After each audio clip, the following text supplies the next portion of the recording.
Hello, everyone, and welcome to Why Did You Two Meet? Pick a card or pick a pile. So today we're here to see what was probably the reason behind you and whoever's on your mind meeting. You know, whether it be a friend, a romantic partner.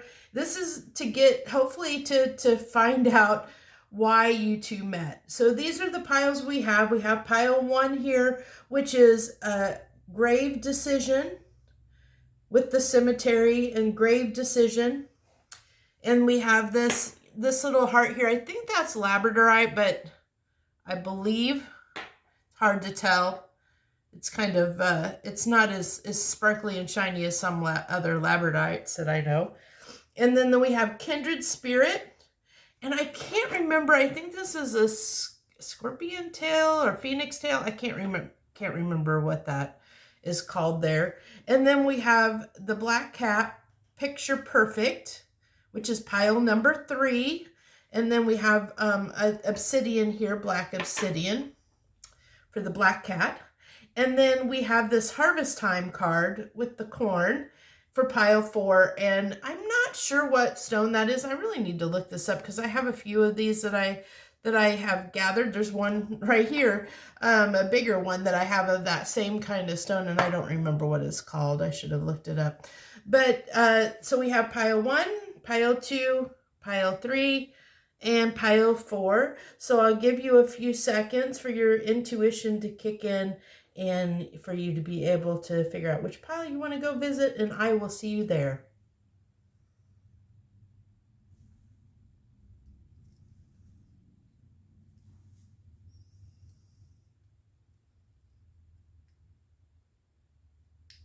Hello, my beautiful pile 1. So if you picked pile 1, you picked this grave decision card that says major issues, getting serious with possibly this labradorite. I think that's labradorite heart there. So we're going to go ahead and put this guy in the middle. And my goal here is what I aim to do is to put person A's energy on one side, person B's energy on the other side. So you and whoever you're here for. And then like a bridging kind of energy in the middle. So hopefully you'll see your person, you and your person in one or both of the sides, and to give you an idea you're in the right place, and then those bridging energies in between in the middle. I'm not sure exactly what cards I'm going to pull out and how many and how I'm going to place these. So you're going to be my guinea pig pile in layout here of figuring out how to lay out the cards and what I'm actually pulling. So bear with me on that. So thank you so much if you're joining me. If you're new, welcome. Thank you for joining us. I hope you'll sit and stay a while. So let me go ahead. I want to just go ahead and pull all the cards out here so I can get an idea of the layout here before I dive in. I think I might have to pull these over slightly so I can.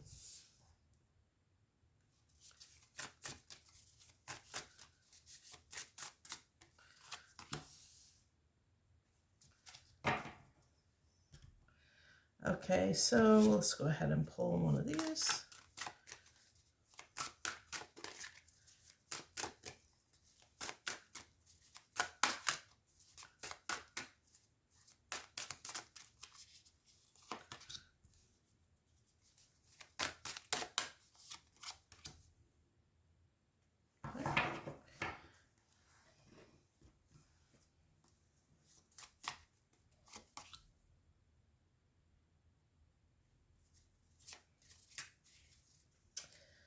And I want to pull one of these for each person.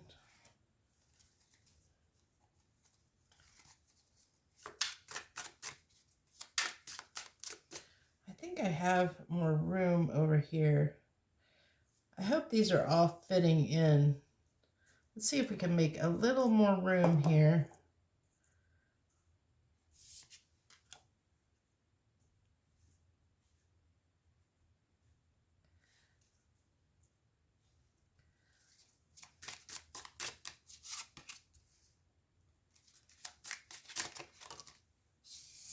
Interesting that you guys have a lot of similar colors. You have that yellow kind of mustard color there coming out for both of those cards. Okay, so we want to get some, I think I'm going to get one of these as the bridging energy, and then we'll get these and go over them, and then we'll pull the tarot. Actually, let's do...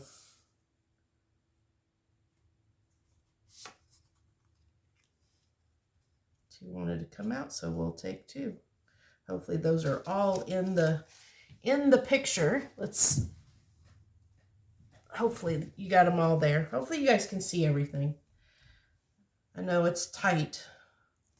It's so tight. Okay.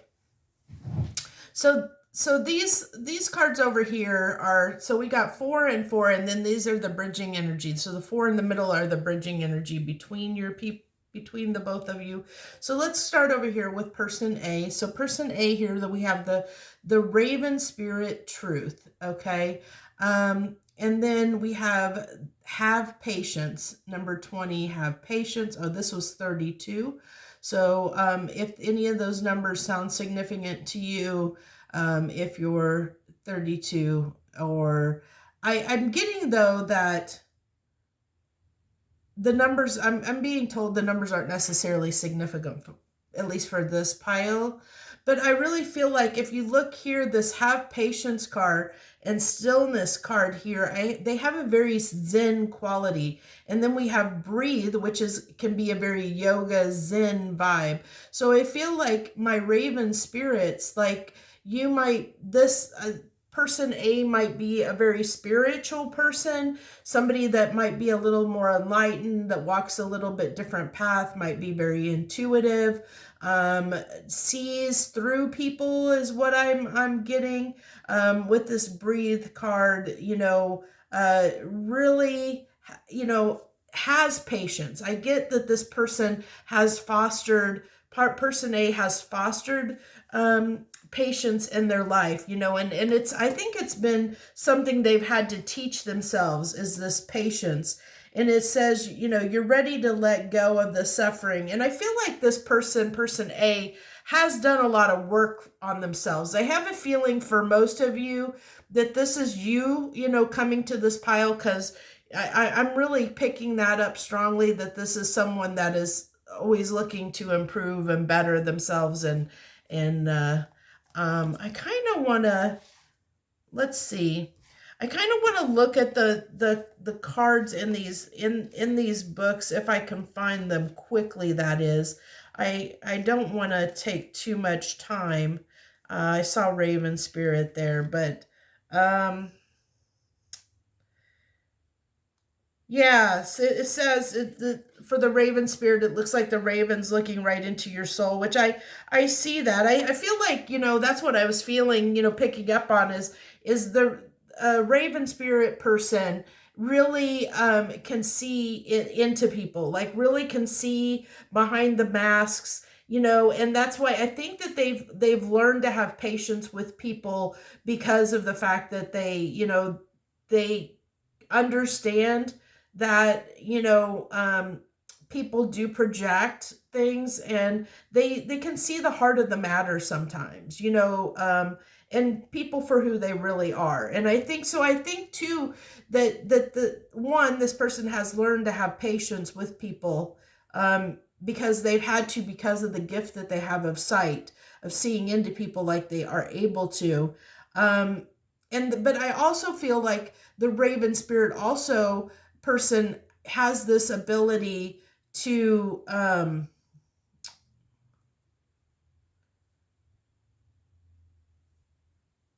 just be more tolerant, I feel like know when to say something and when to not, like has kind of mastered that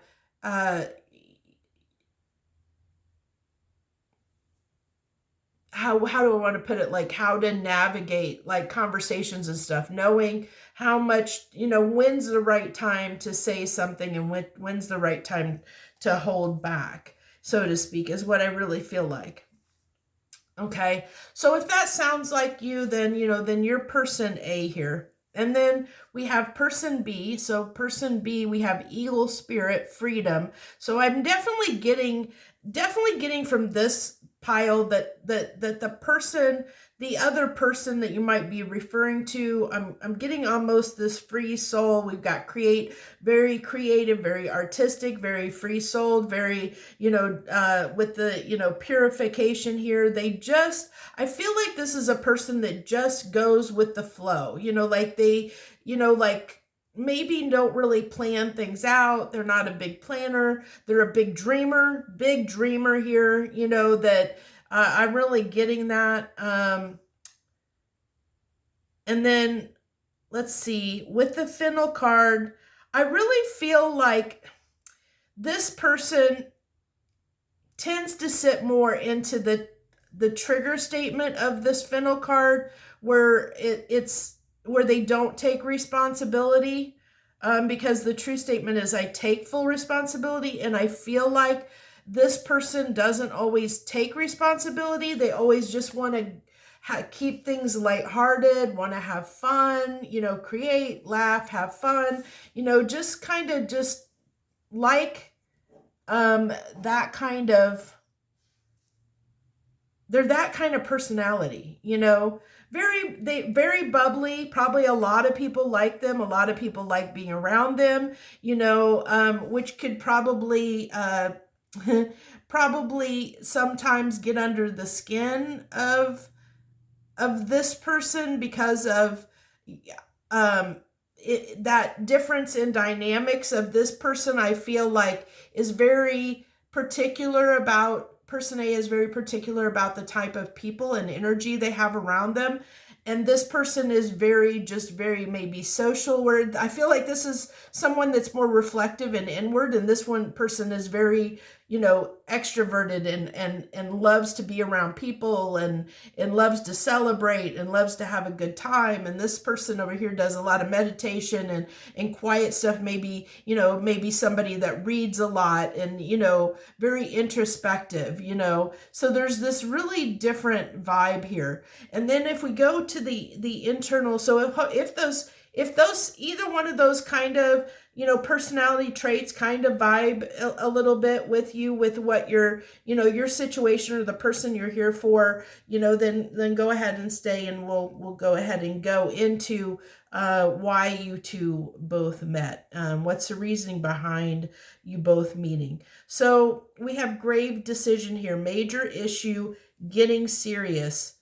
Dark side. Your dark side keeps you from enjoying the love that you have. Don't let it steal your joy. Okay.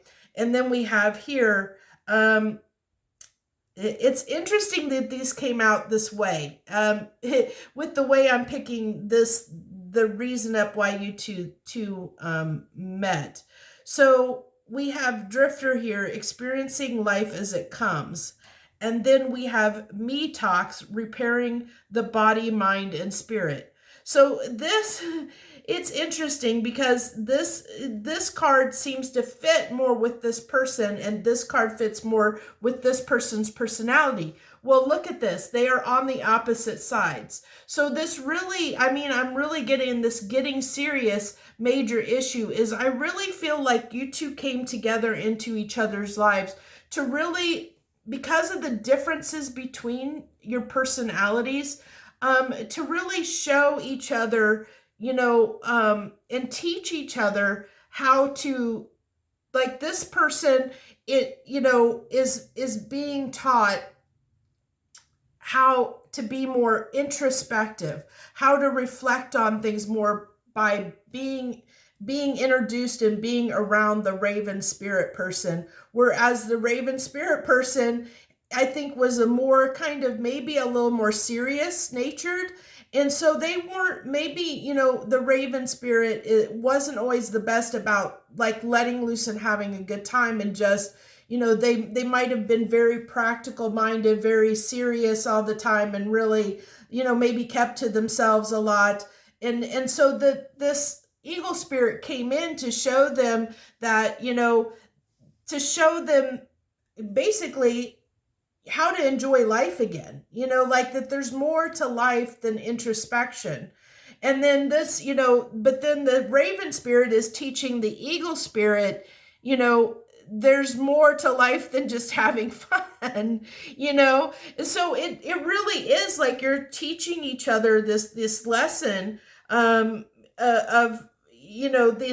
seeing each other's differences, and through those differences helping each other grow in ways that you're lacking, to make you both more rounded individuals. So I feel like in some ways that this was, I I hate to use the term karmic, but I feel like it was a destined meeting to really help make you both more rounded individuals, to give you more insight, to become more well-rounded as a whole, to make you more whole, because I think there were areas in both of your lives where you were lacking, and this was like a mirror to show you, like you coming into each other's lives was to show you the differences between you, so that you can you could see it may have, the things that triggered you, my raven spirits, that triggered you about this person, like things that they did because they were carefree, they triggered you in some way, or made you frustrated or angry, because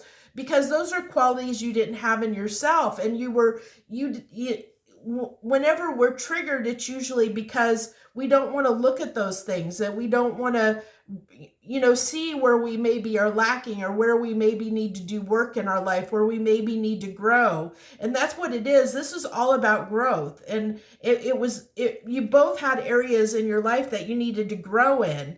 And you both showed each other what those areas were. So there was probably some triggering going on here. There's probably, this person getting frustrated with each other, for sure. I'm definitely seeing that dynamic here, for sure. So let's go ahead. I wish that I had message cards for these. I may have to get some in the future, to get some message cards, because I really feel like this reading would really do well with some messages cards between the people. Would really, really do really well with this. This format particular, but like I said, I'm playing with it to see how we do here. So let's go ahead. And I don't really have the room on the table I don't know if I want to clear these cards or just go over the top of them. What I think I'll do is, I'll go ahead and clean up. Yeah, I think I'll just leave the Eagle Spirit card out. And I'll leave the Raven Spirit card out. Then we'll put the Tarot in the middle as the bridging energy. I think that's the way I'm going to do these.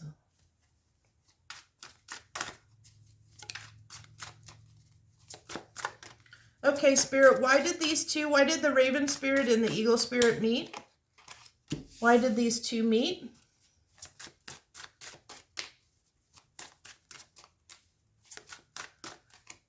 Why did the Raven and the Eagle Spirit meet?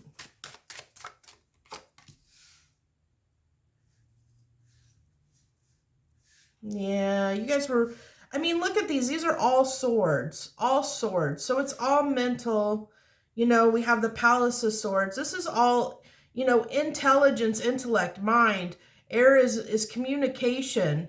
And I think that you guys came together to help teach you both new ways of communicating with people that weren't the same as you. I think that I really feel like in a sense, I felt like there was some triggering going on here, maybe some argument, like a bickering going back and forth, because I think because of the differences between you.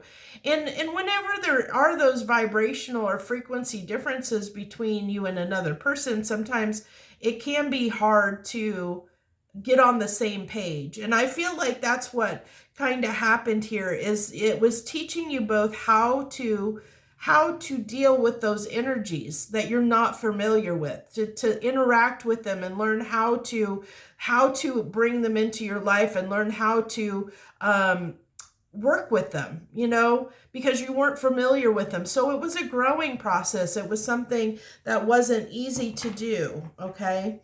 To by any means, it wasn't easy for you to do. So, and then that's why we have the Five of Swords here, because it did cause force this growth, a force for you guys to look inside and see things as the way they need it, the truth of the matter, to see the truth for what it is. Because I like how there's this on this card, Five of Swords it can talk about self-sabotage or internal conflict, where we've kind of bamboozled ourselves, so to speak. But the way the sword is held out here in front, it gives me that Ace of Swords vibe, and that's really cutting through the illusions to see the truth, and then we even have this being the environmental card of, coming through of the mind, of swords, of the mind, communication, intellect. So I really feel like that this was about learning. For each of you, you came together to like I said, be immersed in each other's energies, to learn how to work with them and communicate with them, because it wasn't something you up until this point in your lives, you hadn't really had to contend with. And then we have the Ace of Wands. So this is, I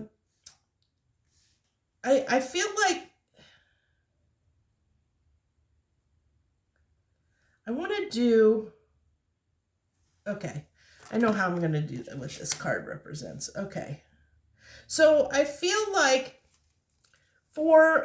this is kind of like what this is, like the outcome, so to speak. The outcome of what this is facilitating, or with this growth, I wanted to kind of find out, what this is actually bringing to your lives. Like, how is it enhancing it? What's the outcome? How is it enhancing your life? And so let's start with the Raven Spirit here. For the Raven Spirits, the Ace of Wands, I really feel like what this is doing, this is creativity and passion. So it's bringing out this, where this person may not have,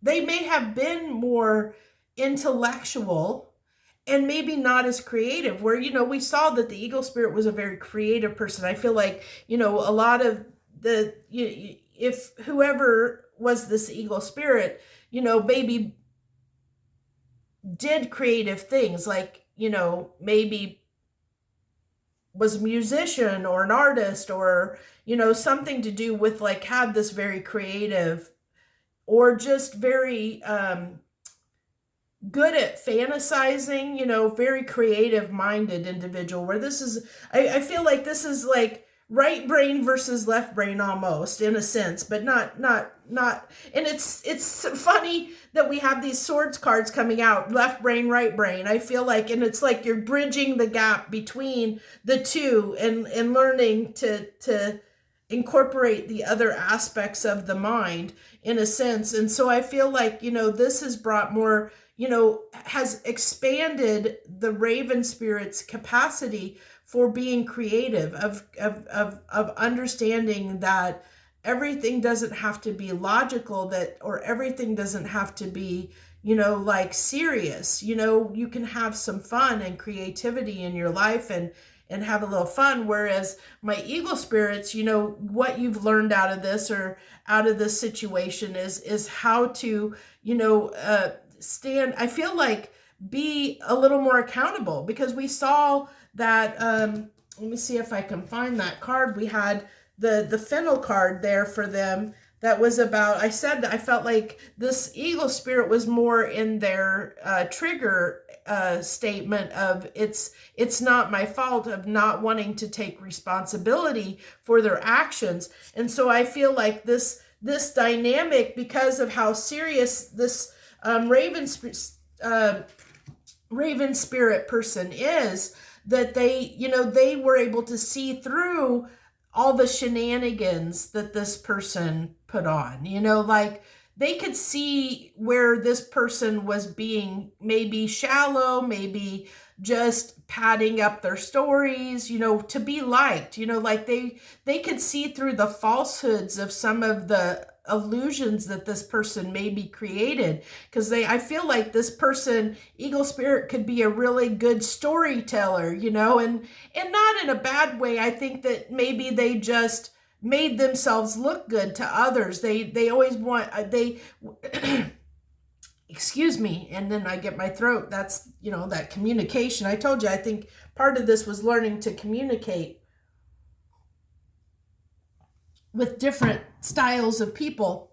But I feel like this person, it was a wake-up call for this eagle spirit when they met the raven spirit, because the raven spirit could see through all their shenanigans. And I like I said, I really don't get it as a bad thing. I just think that they might tend to have been the type of person that they seek out that external validation. That's why they like to be around people. They like to be having fun and a good time, because they want to feel good. And that, to include that means having people boost their ego to make them feel good, because I think there are insecurities, because I saw with that Fennel card that I feel like they don't take responsibility for their actions. They would rather, it's like just, they would probably like want to fly away. They want their freedom. They don't want to face up and own up to things. And I think with the raven spirit coming into their life, they were forced, the raven spirit called them out on some of their crap. And so they were forced to take responsibility and be accountable for some of their actions. They were forced to see the areas in which they did maybe spin some yarns, so to speak, and maybe where, saw some of their flaws and insecurities, and they didn't like seeing that. Let me tell you, I can tell they didn't like seeing it. But they had, with the raven spirit, they had to learn to be accountable, and that was a hard lesson for them to learn, is how to step up and be accountable for their actions, so to speak. And then with the raven spirit, I really feel like, by meeting this person, they realized that there were areas in their life that they were missing. They were missing out on having some good, letting their hair down. I really feel like, and of seeing the value of adding that passion and creativity in their life, because I feel like that there was this passionate connection between the two. There was this clashing, this exchange that was heated. And whenever, it's like, when that friction, it creates this dynamic that can be explosive, but in that, it's like so much energy is released, and so it can be passion exchanges, and in that, that passion, it's like, I feel like this, as we saw, the raven spirit was like the Zen yoga person, or if this is you, as a person that typically it had, isn't swayed by things, doesn't get their temper riled up. They tend to be, patient and quiet. I have a feeling this person came in almost like a wrecking ball into raven spirit's life, and really just shook them up and got under their skin. And where they normally had patience, they struggled with having patience with the eagle spirit, is what I really feel like here. It was a real struggle to have patience. So, where's this headed between these two? Where's this relationship headed in the future? Let's do that. Where's this relationship headed in the future? Well, there's definitely desire between the two of you. Like, I really feel like, and it doesn't have to be, because you could be here for a friend or somebody, that came into your life, or it could be, somebody you work with or whatever, that your quest, who knows what you're here, what this dynamic with this person was, or, or relationship dynamic you have with this person.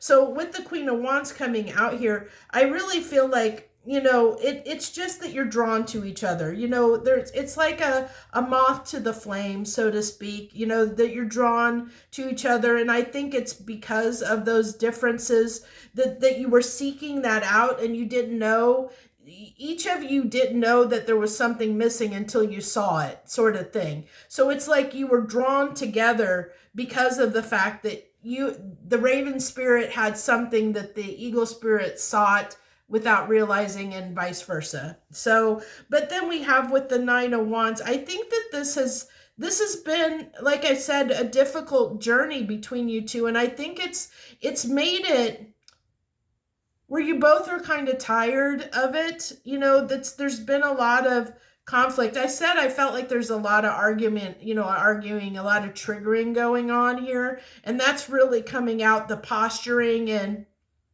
the triggering is coming out here. And so for this to be future actions or future, the future outcome, it just looks like this may continue until you guys part ways. And I think that you guys weren't, I'm really getting the sense that my pile ones, that you two were brought together to correct something, like I said, because there was, you both needed to be shown something to make you both well-rounded people, to incorporate the other person's pieces of the other person's spirit into each other, so that you can become more versed and more well-rounded as people.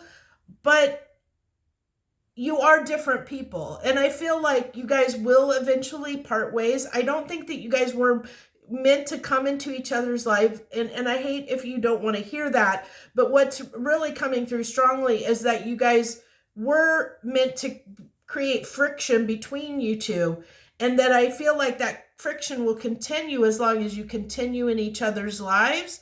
And it'll get to where it's like you guys will at some point will repel each other, and you'll move on because you'll have learned what you needed to learn. But I think you're in each other's lives until you both pick up what you needed to learn from the other person.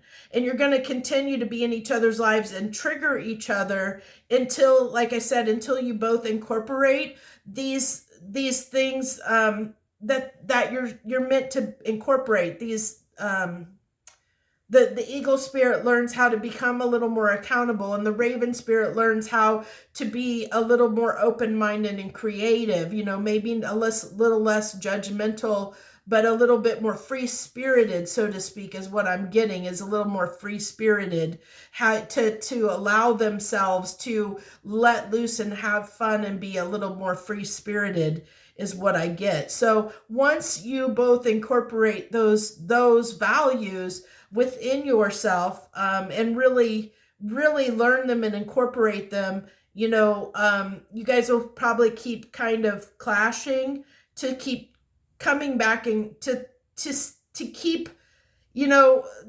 sparking that until the lessons learned. It's that cycle's going to go round and round until you incorporate those values. And it won't be the easiest. It's not going to be the easiest ride, easiest friendship, or situationship, whatever you're in, and until you learn lessons, and then you'll both, just naturally go different directions is what I get here. Now, it doesn't say that it doesn't mean that you guys can't stay in touch with each other. I just don't think that you will be in interaction. Like, it won't be as much as it was like when you came together, or maybe where you are now. It just depends on where you are on this journey with this person. But even if you have my raven spirits, I feel like you're going to learn the lesson quicker than my eagle spirits will. So, you'll be ready to move on before this person is. So this will be a challenge to you in more patience, unfortunately, as this person continues to interact and come into your life. Even though you may be ready to move on and out of their life, they're going to keep seeking you out, because I think it's going to take them a little bit longer to learn their lesson. So they're going to keep doing things to my poor raven spirits, because I feel like raven spirits, you're most of the people coming to this this reading, they're going to keep coming in and doing things to provoke you. Well, provoke a response so that they can be triggered. Okay, because it's them needing to be triggered. They need to be triggered by you because they'll still have growing to do. So, and you'll just have to almost tolerate it because you'll be where where you may not be triggered. So you'll be okay with them coming in, but it's still like they're going to do things that are going to, cause a rift or cause some commotion, so that they can get upset enough that they can, maybe do something that in a way that it hurts you in some way that they have to be held accountable. They have to learn that lesson. And I feel like that's what it is. So I think I feel like this came out really good. You'll have to let me know because I'm really experimenting with these pick-a-cards. I'm seeing how they flow. I do like doing them, and I feel like this format worked really well. If you like the format, if you resonated with it, please hit that like button down below and let me know.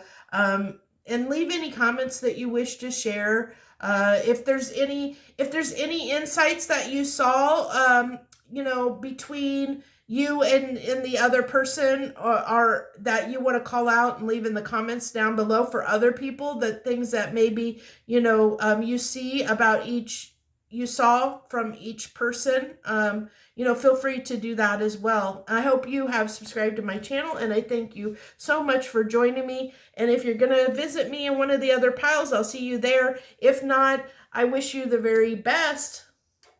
Hello, my pile twos. Hello and welcome. Thank you so much for joining me. If you picked this ghost card with the kindred spirit coming together, true soulmate, or this little guy here with the little, I want to say that's called a phoenix tail, but I'm not 100% sure on that. So if you picked that, thanks for joining me. Now we're going to go the way I did this last one, and I think that it worked out really, really well, is that I want to make sure I get the right one. Yeah. So I did I did person A and person B, and then the energy between you in the middle. So we're gonna, and this will help you guys be able to figure out who's who, or which person is which, or if you're, if this is resonating with you, so that if it's not, you can go ahead, if the two people don't sound right or it's not resonating, you can go visit one of the other piles. So we have person A is going to be the wolf spirit, 51. And person B is elves, playfulness. Okay. So let's see here, and then we'll pull one of these cards. I really feel like I need so much more space. I can't seem to find a good camera angle that I can get enough space for all the cards that I want to get in the windows. Interesting, this actually came out in pile 1. So, if this one isn't resonating with you, you might check out pile 1, because this card came out in pile 1 for one of the people, so keep that in mind. Let's see here. I got to remember how I laid all these cards out, because they laid out so pretty before on pile 1. Oh no, this is this person. Okay, we have the dance card and trust. And we have speak your truth. I feel like okay, that's what I needed to pull. So we need to pull, one of these is going to be the bridging energy. Okay, well, that was the same as pile 1 too, so there might be some similarities. We'll see what happens here. No, it's telling me it's not. I kept feeling that it's not. Okay, so you get two of these cards, because it was telling me. So you get the dark side. Your dark side keeps you from enjoying the love you have. Don't let it steal your joy. But I really feel like there might be messages in this pile and pile 1 that might be similar. And then we have escape. Love is an emotional escape for you. Be sure you are getting involved for the right reasons. Interesting. Yeah, I think there's some similar messages between the two groups, which honestly doesn't surprise me, but we'll see what happens here. Okay, you have Faith, Spikenard, and Grace, Pink Pepper. I don't think I've seen the Pink Pepper card come out before, so that'll be interesting for me to read. Now, I'm missing cards. What cards did I have here? Oh, that's what it was. Okay.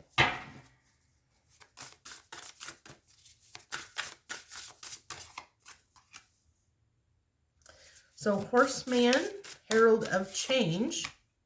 No, it doesn't want that one. Okay, well, we'll take it in consideration since it kind of popped out, but Spirit kind of said no. But we had this 55 card, and I was drawn right off the back. I didn't want the card, but I was drawn to the 5-5 and the change. And this was a card of 5. You know, fives are change, and so I feel like change is imminent. This is actually says bold step forward. So I really feel like we'll get into that one step at a time, but let's dive in and go through the people first, person A first, and the type of people they are, so you'll know if this is resonating with you before we get into why you both met. Okay, so we have the wolf spirit here. Dance. So we have 51 wolf spirit. What I want to find, this pile is definitely mirroring each other because we have wolf spirit 51 and elves playness 15. So these are mirrored numbers, 15 and 51. They both reduce down to 6, which is what usually in the tarot, the card of the soul, like 6 of Cups is a soulmate card, and this is soulmate. So you definitely, I mean, you that might have been one of the reasons you were drawn to this pile, is because of the soulmate, you know, soulmate card, or you feel like this person is your soulmate. So and there's definitely, it could be even a twin flame dynamic. I'm not 100% sure yet until we kind of get into this, but it's possible with the mirroring that's going on here. But we have wolf spirit, which is someone that, you know, wolves are loyal. They're very loyal, and they're very pack oriented. And we have it says family here, that family values are important. You know, you might be, you know, have Cancer in your chart. Don't have to, but, you know, that's coming through strongly because Cancers tend to be very family oriented people. And then we have the Dance card, which I feel like this is like just this free spirited nature that the wolf spirit kind of has, of almost like being, you know, just kind of like this free spirit, a little bit of a free spirit, like just doing their own thing. I feel like marching to their own drum, you know, like where they don't, I feel like the wolf spirit doesn't really necessarily care what other people think. They just do their own thing. They stand out because they're strong in their convictions, and people really like the wolf spirit because they're the wolf spirit person, because they are, I feel like they're people, you know, whoever the wolf spirit is strong in their values, strong in their integrity. They're very loyal. They're very dependable. You know, they show up, but they're more, you know, like they do their own thing. They're good in their own right, and very, I feel like they can be very independent, but they thrive when they have others supporting them, you know, that pack supporting them. And we have Trust here card coming out for person A. And I feel like I'm getting this, I'm almost getting this vibe of that person A has a hard time,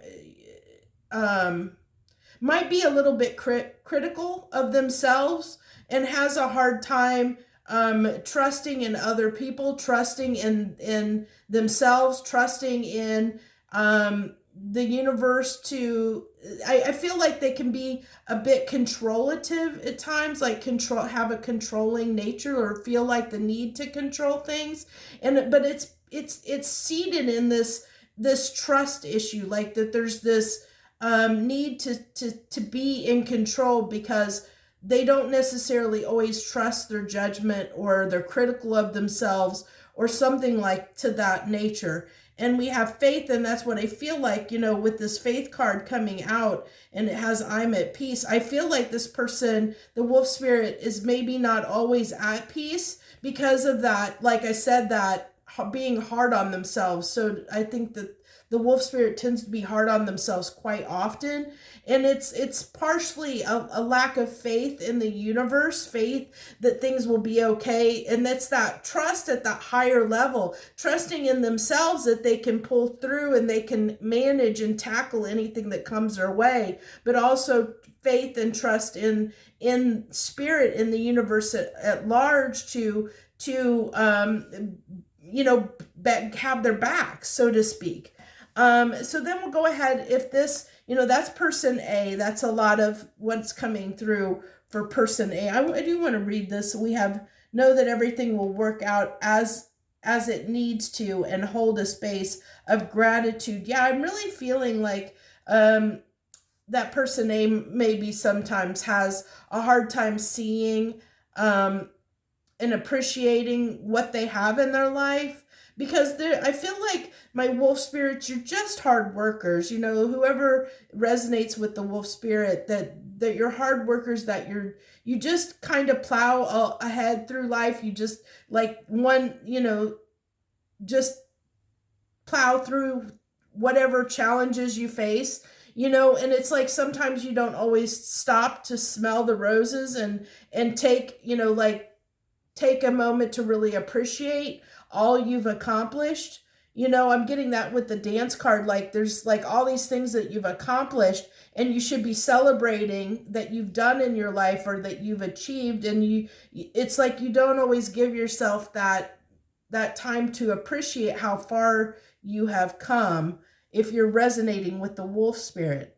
And then if we have over here, person B, we have elves, playfulness, and we have stillness, and we have speak your truth, and then this grace card, which is what do they have, the trigger statements, what do they have that I don't? Interesting. And then the pink pepper is the true statement is we are all special. Allow your inner critic to be silenced as you find the perfection in yourself and those around you. Interesting that criticalness came up, that's very, very interesting. So this tells me, so what I'm getting here is both of you have similar wounding, and I told you, I feel like you guys are mirrored, that there are a lot of similarities between you two, and that's coming out very strongly here. So it might be hard to tell, which one you are, A or B, because I think there's a lot of similarities between the both of you, especially with this coming out, that there's both these kind of, like being self-critical, being, hard on yourselves kind of energy. But whereas I feel like the wolf spirit is more confident, in the fact that they're used to, they're not afraid to take something on head first, like very headstrong, very proud, maybe very determined and stubborn. Like they tackle a problem. Like I said, my wolf spirits, you don't have a problem tackling something.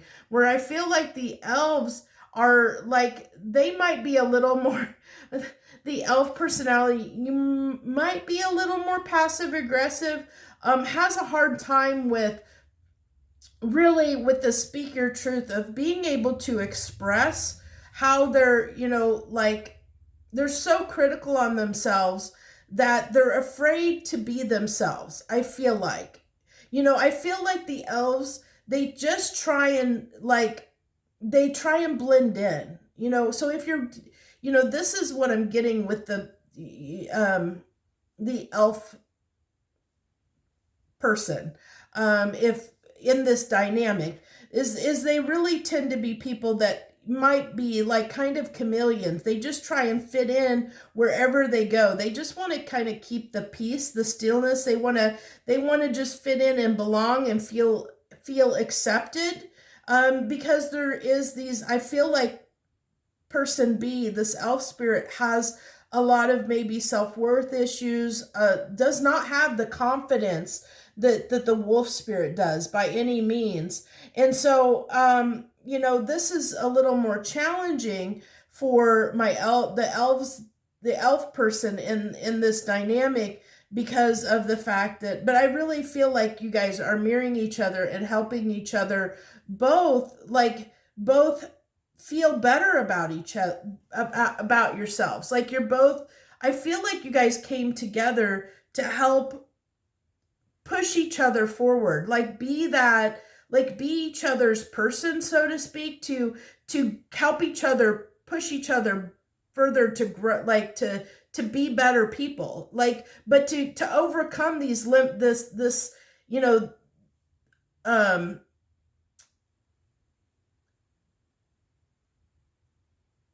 to heal the wound. That's what I want to say. You came together to heal this within each other, where, because you both are like I said, both have these maybe self-worth. This elf definitely has the self-worth issue. The wolf spirit, where you're both, I definitely see you both mirroring each other, is that feeling like you're maybe not good enough, that self-criticizing. But whereas, I feel the wolf spirit has trust issues. I don't feel that so much from the elf person. I don't feel like they have the trust issues maybe that the wolf spirit does, but I feel like they sit in their other thing that they're working on is feeling worthy of maybe love. They don't feel like they're worthy of love. They need to work on their self-love, is what I get here. Where I feel like the wolf spirit does have like a good sense of identity, but they have trust issues because they've probably been hurt in the past by people. And so it's an interesting dynamic here. So let's go ahead and get into the cards, the cards between you two, of why you're both, why you both met, which we kind of covered some, but we'll keep it. This is the bridging energy between you two of why you two met. So we had the dark side, which is your dark side keeps you from enjoying the love that you have. And I can see that, because I can see, where this could definitely be a runner chaser dynamic, especially if this is a romantic relationship dynamic of a runner chaser, because I really feel like the wolf spirit would be probably more the runner, where the elf spirit is more the chaser more often than not. So take that as it resonates. But I really feel like that the elves, they keep chasing after the wolf spirit because they don't feel worthy. They need that. They need the wolf spirit to make them feel better, to make them feel good enough, because I feel like they don't, like they're open, to giving love, because they want to fit in, they want to belong. So they want the approval of the wolf spirit. So they keep giving to the wolf spirit because they want their approval, where the wolf spirit has this trust issue. So they don't fully trust the intentions and motives of the elf person. So they run away from the elf person because they don't understand what their true intentions and motives are. I see this they're galloping away. The wolf spirit's like, I'm out of here, it's like, I'm out of here. This is, but this is change, it's saying this is, I'm getting a chariot card kind of feel, because the chariot can talk about, spiritual growth, going forward, changing and going to a new place, spiritually. Like it can be talking about spiritual evolution, awakening, growing, that growth process. And so this relationship was was definitely meant to, you two met to help each other grow, and I think you're both, like I said, mirroring each other quite a bit.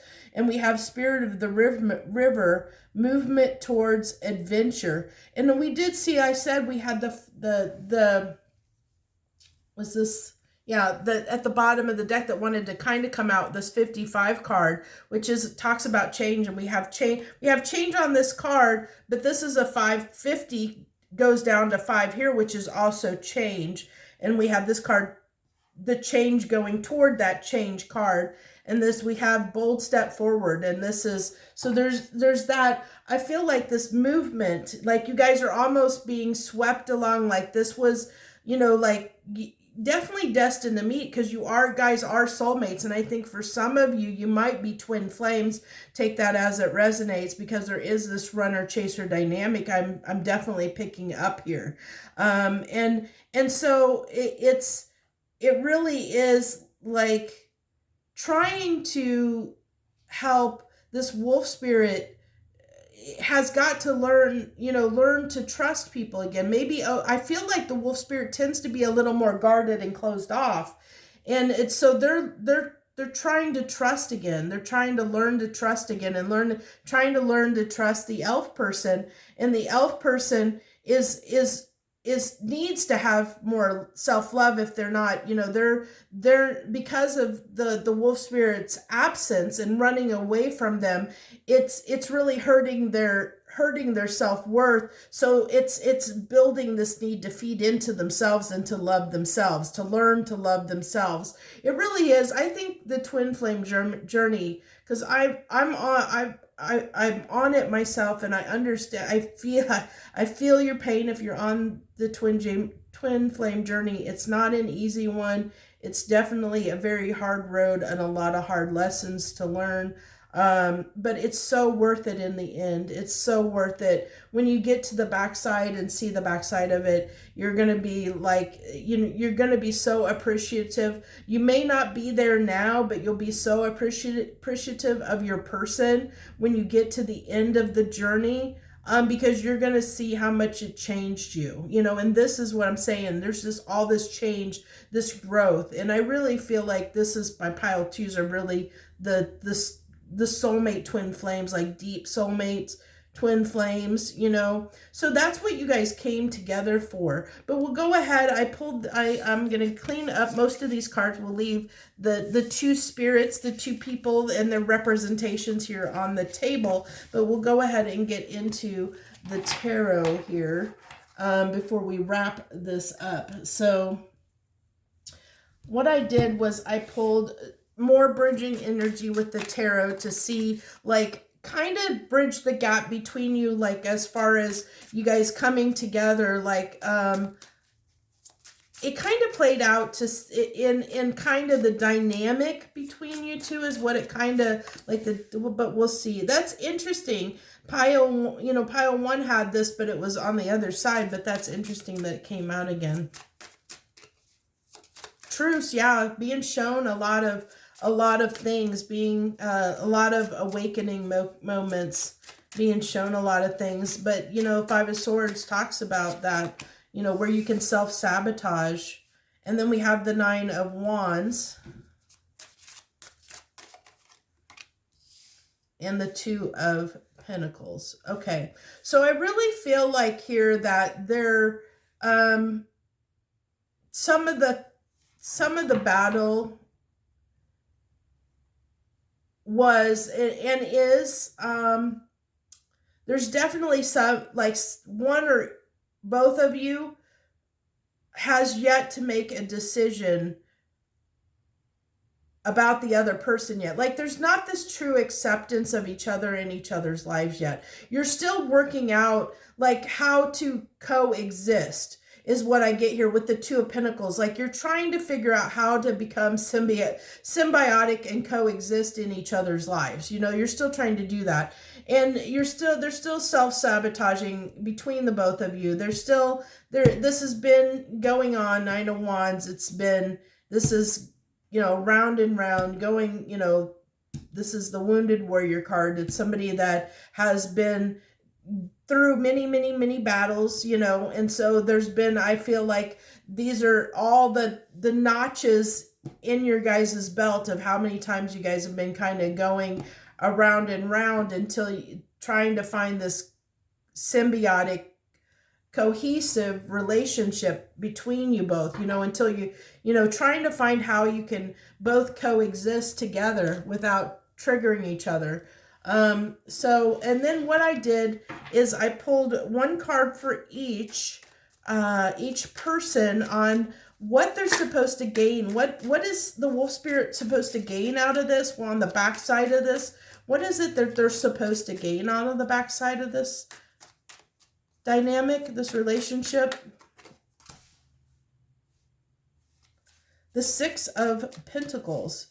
Okay, so yeah, I get that there's, it's really being a little more open, opening up, giving a little bit more, because I did feel like they were guarded, and the wolf spirit tended to be a little more closed off and guarded. So it's learning to give a little bit more than what they typically do. I feel like the wolf spirit, with the issues that they had, of being the way they project, or the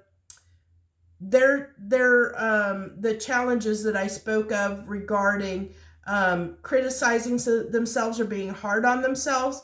They tend to possibly be perfectionists, and they tend to, with the trust issues they have, they're very guarded and closed off, and they don't let people, wolves, if you think of a pack of wolves, wolves are very loyal. Like I said, they have very few people they let in. So I feel like if you're resonating with the wolf spirit, whoever you or your person is, the wolf spirit, they don't let people in or let people close to them. They're very guarded, very closed off. And so this is teaching them to open up, to be more vulnerable, to be more trusting, to be more vulnerable. And then with the playful card, or with the elves, they're being taught to interesting that the Fool came out here. I was not expecting that at all. So, well, besides the other things that, where your guys are being mirrored, I feel like to stand out on their own, to be, this is, okay, I got it. Thank you, Spirit. The Fool card is here because the elf person is learning, or needs to learn, to be their more authentic self. Because we talked about, when I was explaining who this person is, that they tend to blend in, and they're like a chameleon. They tend to blend in and try and fit in wherever they are, because they're afraid of being themselves. So they need, where I kind of talked about I felt like the wolf spirit was very confident in who they were. They exude that confidence of being fine with who they are. This person doesn't. Like, that's the opposite of what this person is. And so they're, part of the lesson they're supposed to learn in this is one, when they start to love themselves, by loving themselves, they're going to start appreciating who they are. And through that love, through that self-love, they're going to be able to become more their authentic self. Because I think we had the card. What was that card? Let me see if I can find it real quick. There was the card of Speak Your Truth that came out with this with the elves here. I'm sorry. I'm so used to putting the camera this over that way. But we had the Speak the Truth card that came out for the elves, which they don't tend to speak their truth. They're not their authentic self. And this is what is being called or asked of them to do. This is what, one of the things that you guys came together for, is to teach each other, to help each other grow in these two dynamics. And then we'll go ahead, and this is like the outcome. I'm going to pull 3 cards on the outcome of this situation. Where is this heading? Where is this, in the future, where is this relationship heading? That's interesting that I had I had the deck upside down. Okay, so this should be a reversal. I felt something was off.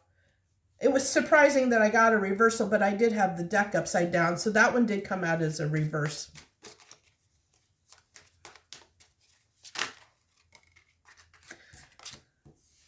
Okay.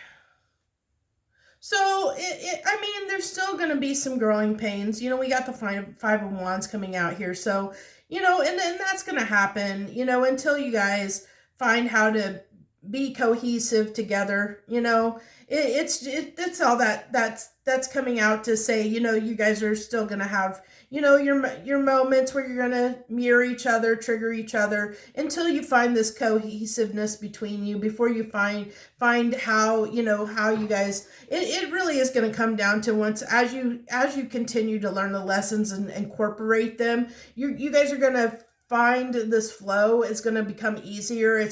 You're going to be able to figure out how you fit in each other's lives and how it will work between you. But that does take time. And until then, it's not surprising that we had the Five of Swords came out in pile 1, and the Five of Wands came out in pile 1 as well. I think also the Nine of Wands maybe, but in a different, maybe was in this deck versus that deck. I can't remember now. But I did feel like there were similarities between the groups, because I think there is a lot of triggering going on. But for slightly different reasons. You know, like, you guys are in each other's lives. I really feel like many people coming to pile 2 might be twin flames, because I'm really picking that dynamic up, that runner-chaser dynamic.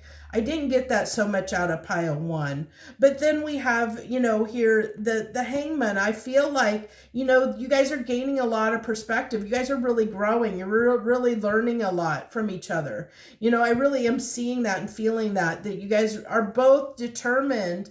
Like, you guys are both wanting this to work, you know, which is why, you know, the Page of Wands is in reverse here. I feel like that it's in reverse because it's like you guys are wanting to like grow up a little bit. I feel like you're wanting to kind of get out of this, you know, like, where maybe you guys were drawn together for passionate reasons, like attractiveness, you know, that surface level thing, and then you got into the situation not knowing what it was going to be. And so now I think that it you know, that it's kind of the curiosity, the what sparked or brought you two together is maybe, you know, has maybe faded a little, will slowly fade and become something bigger, something greater. You know, it's going to be something more than that surface level attraction that brought you two together in the first place, when it's all said and done, is what I feel like, you know, because I feel like you guys are really growing quite a bit out of this relationship dynamic in a lot of ways, with this Hangman coming out here in the center. That this is really like telling me that this is pivotal outcome, you know, like the overall outcome is you guys are gaining so much perspective on each other and on yourselves. You know, like, you guys are both growing in exponential ways. I feel like you guys are really both awakening, and that's what that's what a twin flame journey is about. It's about healing things, with triggering each other to heal things within each other, so that you can awaken and grow, because you're both powerful people. You both have there's a reason that you're meant to be here in the world. And so, but you can't show up in the world in the way that you need to be the guiding light, that the person that you're meant to be, the reason you're here. You can't fulfill your purpose until these things are healed within you. And that's why you and this person are together, to really help each other grow and step into your full power, your full potential that you're here to do, you know, to understand and see your purpose. But there's skills that you need to be able to, you needed to have in order to accomplish or fulfill your purpose here on this on earth right now, you know, as this person, this lifetime that you're living out. Okay. So that's what I have for you, my pile twos. I hope that resonated with you. I hope you enjoyed it. I hope you'll definitely have to let me know Let me know, like, if you saw any other things, personality traits that spoke to you in the cards that came out for each person. Feel free to leave those down below.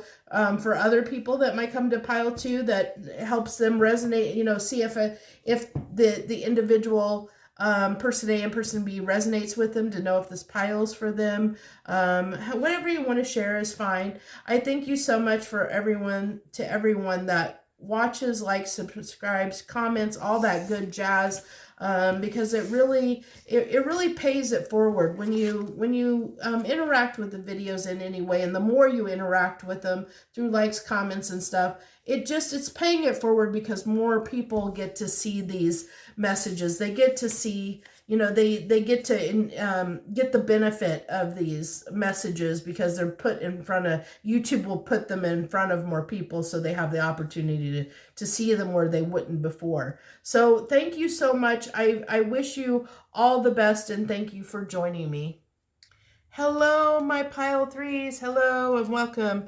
Thank you for joining me today on why you two met. What was the reason you and your person on your mind met? What was the reason behind it? So we have if you're here, you chose the black cat card, and the black obsidian crystal here.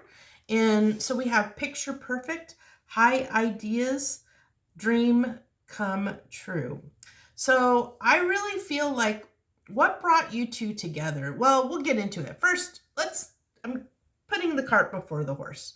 Let's go ahead and I'm going to pull 4 oracle cards, to represent person A, and then 4 to represent person B. And then there's going to be cards in the middle that is going to be the bridging energy between you two, that's going to help facilitate why you two met. So let's go ahead, and this will help you understand as I explain person A and person B. You'll know if this is resonating with you and this is your reading, or whether you need to go seek out a different pile. So interesting. Very interesting. So we have person A is going to be the Maple Spirit, Generosity card, and person B is the Aspen Spirit, Courage. I found this interesting because they're both tree cards. They're both different types of trees. Interesting.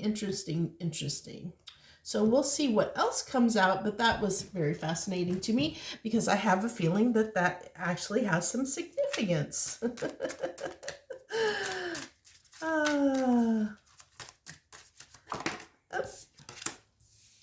Okay, so person A has risk and dare. Risk and dare. I feel like truth and dare. Truth and dare. Are we going to play some truth and dare in this pile? I feel like that my dynamic may occur between you and this person at times, depending on if you're here for what person you're here that's on your mind, that you're here for, that you want to find out about. It could be a friend, but that's still, sometimes we play truth or dare with friends. It's almost like I'm getting that, what's that game? Never would I ever, no, Cards Against Humanity or something, like where you have to kind of do the dares or whatever. I don't know which one that is. You guys will have to tell me down below. I can't remember. I don't play those. Played them before, but I don't play them very often. So I'm not really good on knowing which one's which.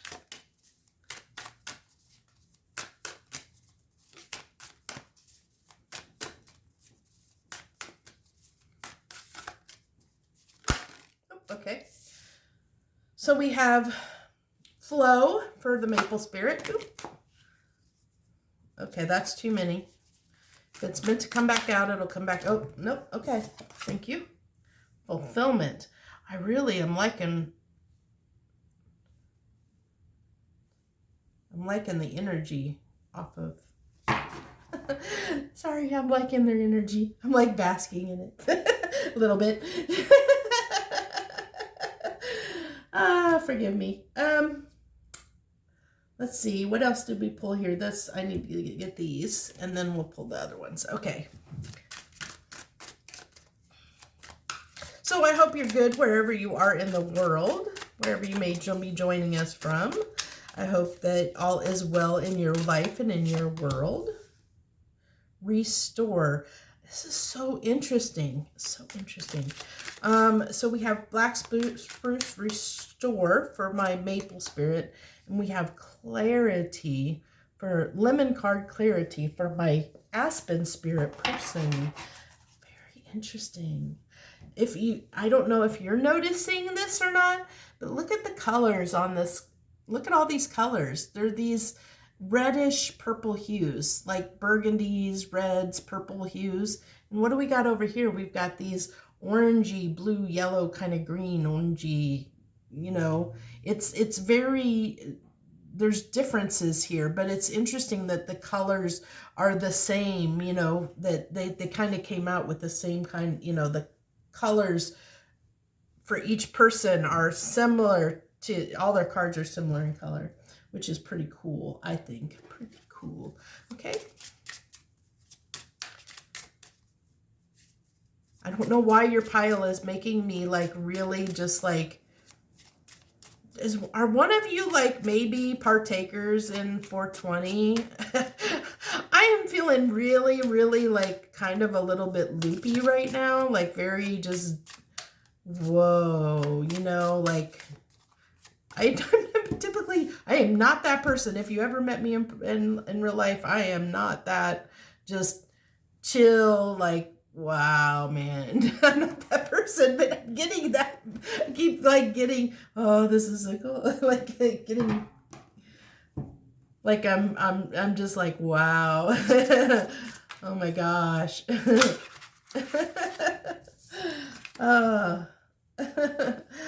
Okay.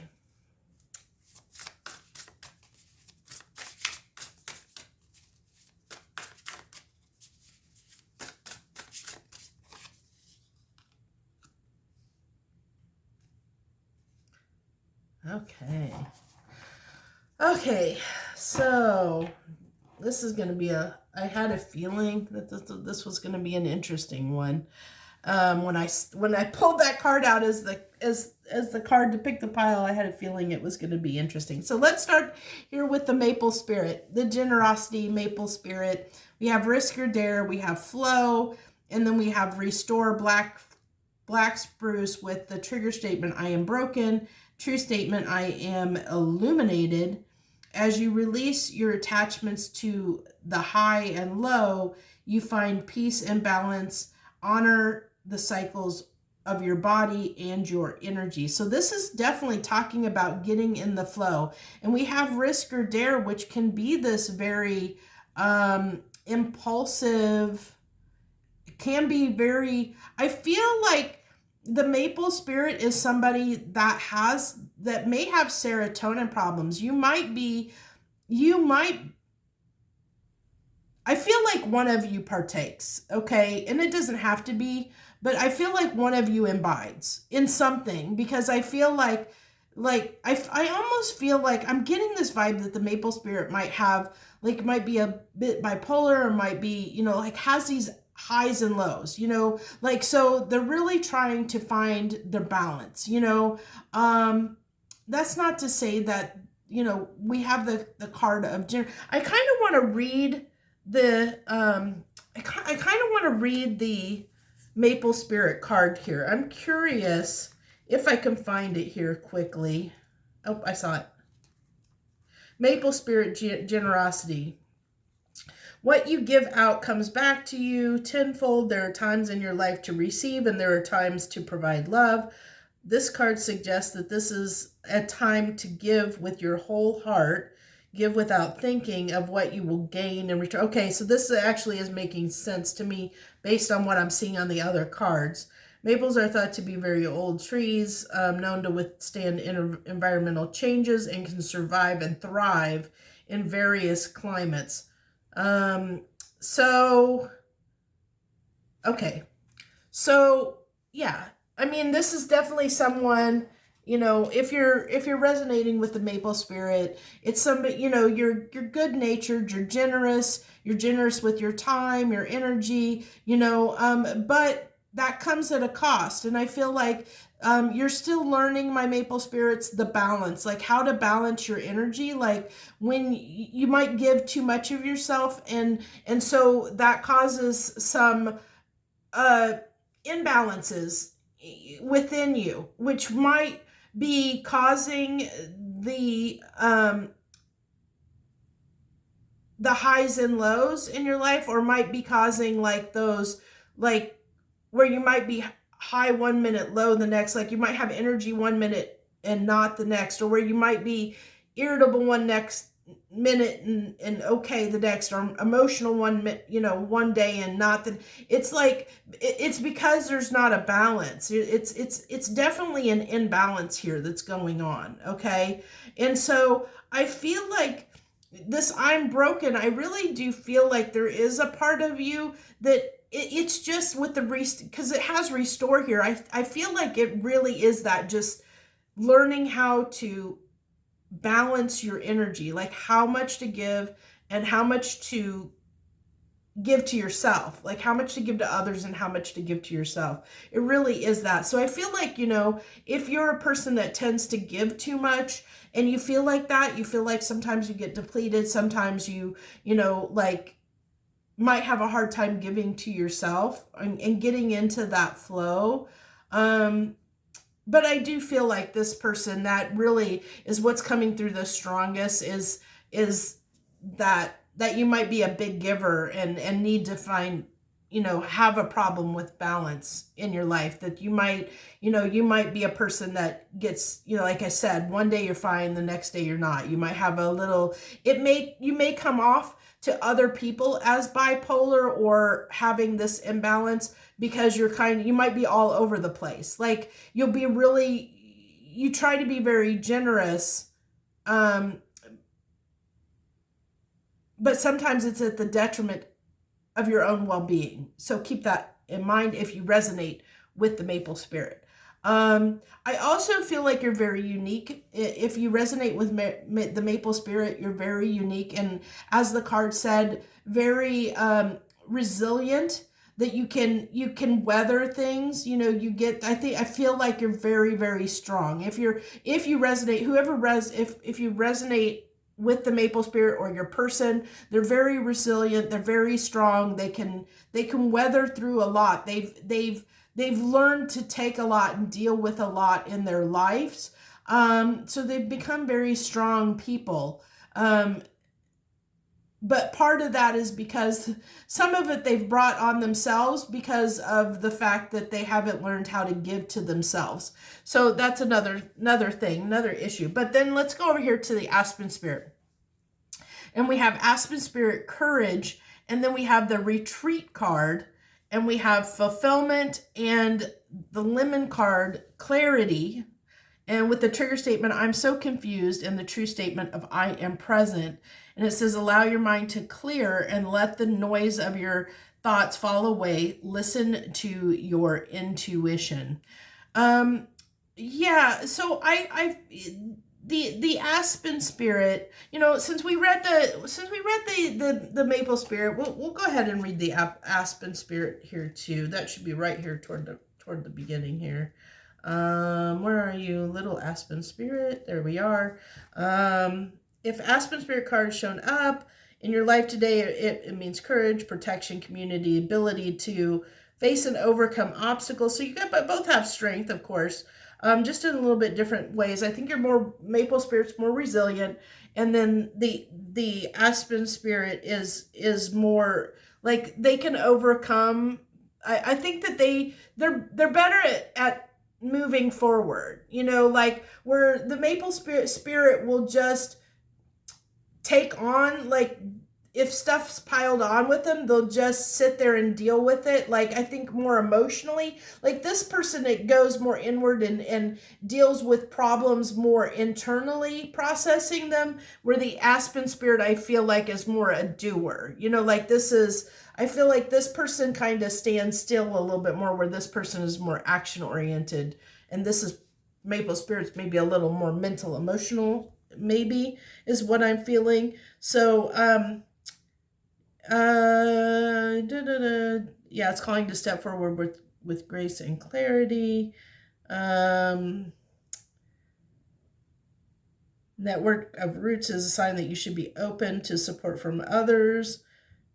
Combine your efforts with like-minded individuals. See, I like that you guys are symbiotic. It's like it says, to that the Aspen spirit needs to be around like-minded individuals, and that you don't need to do it alone.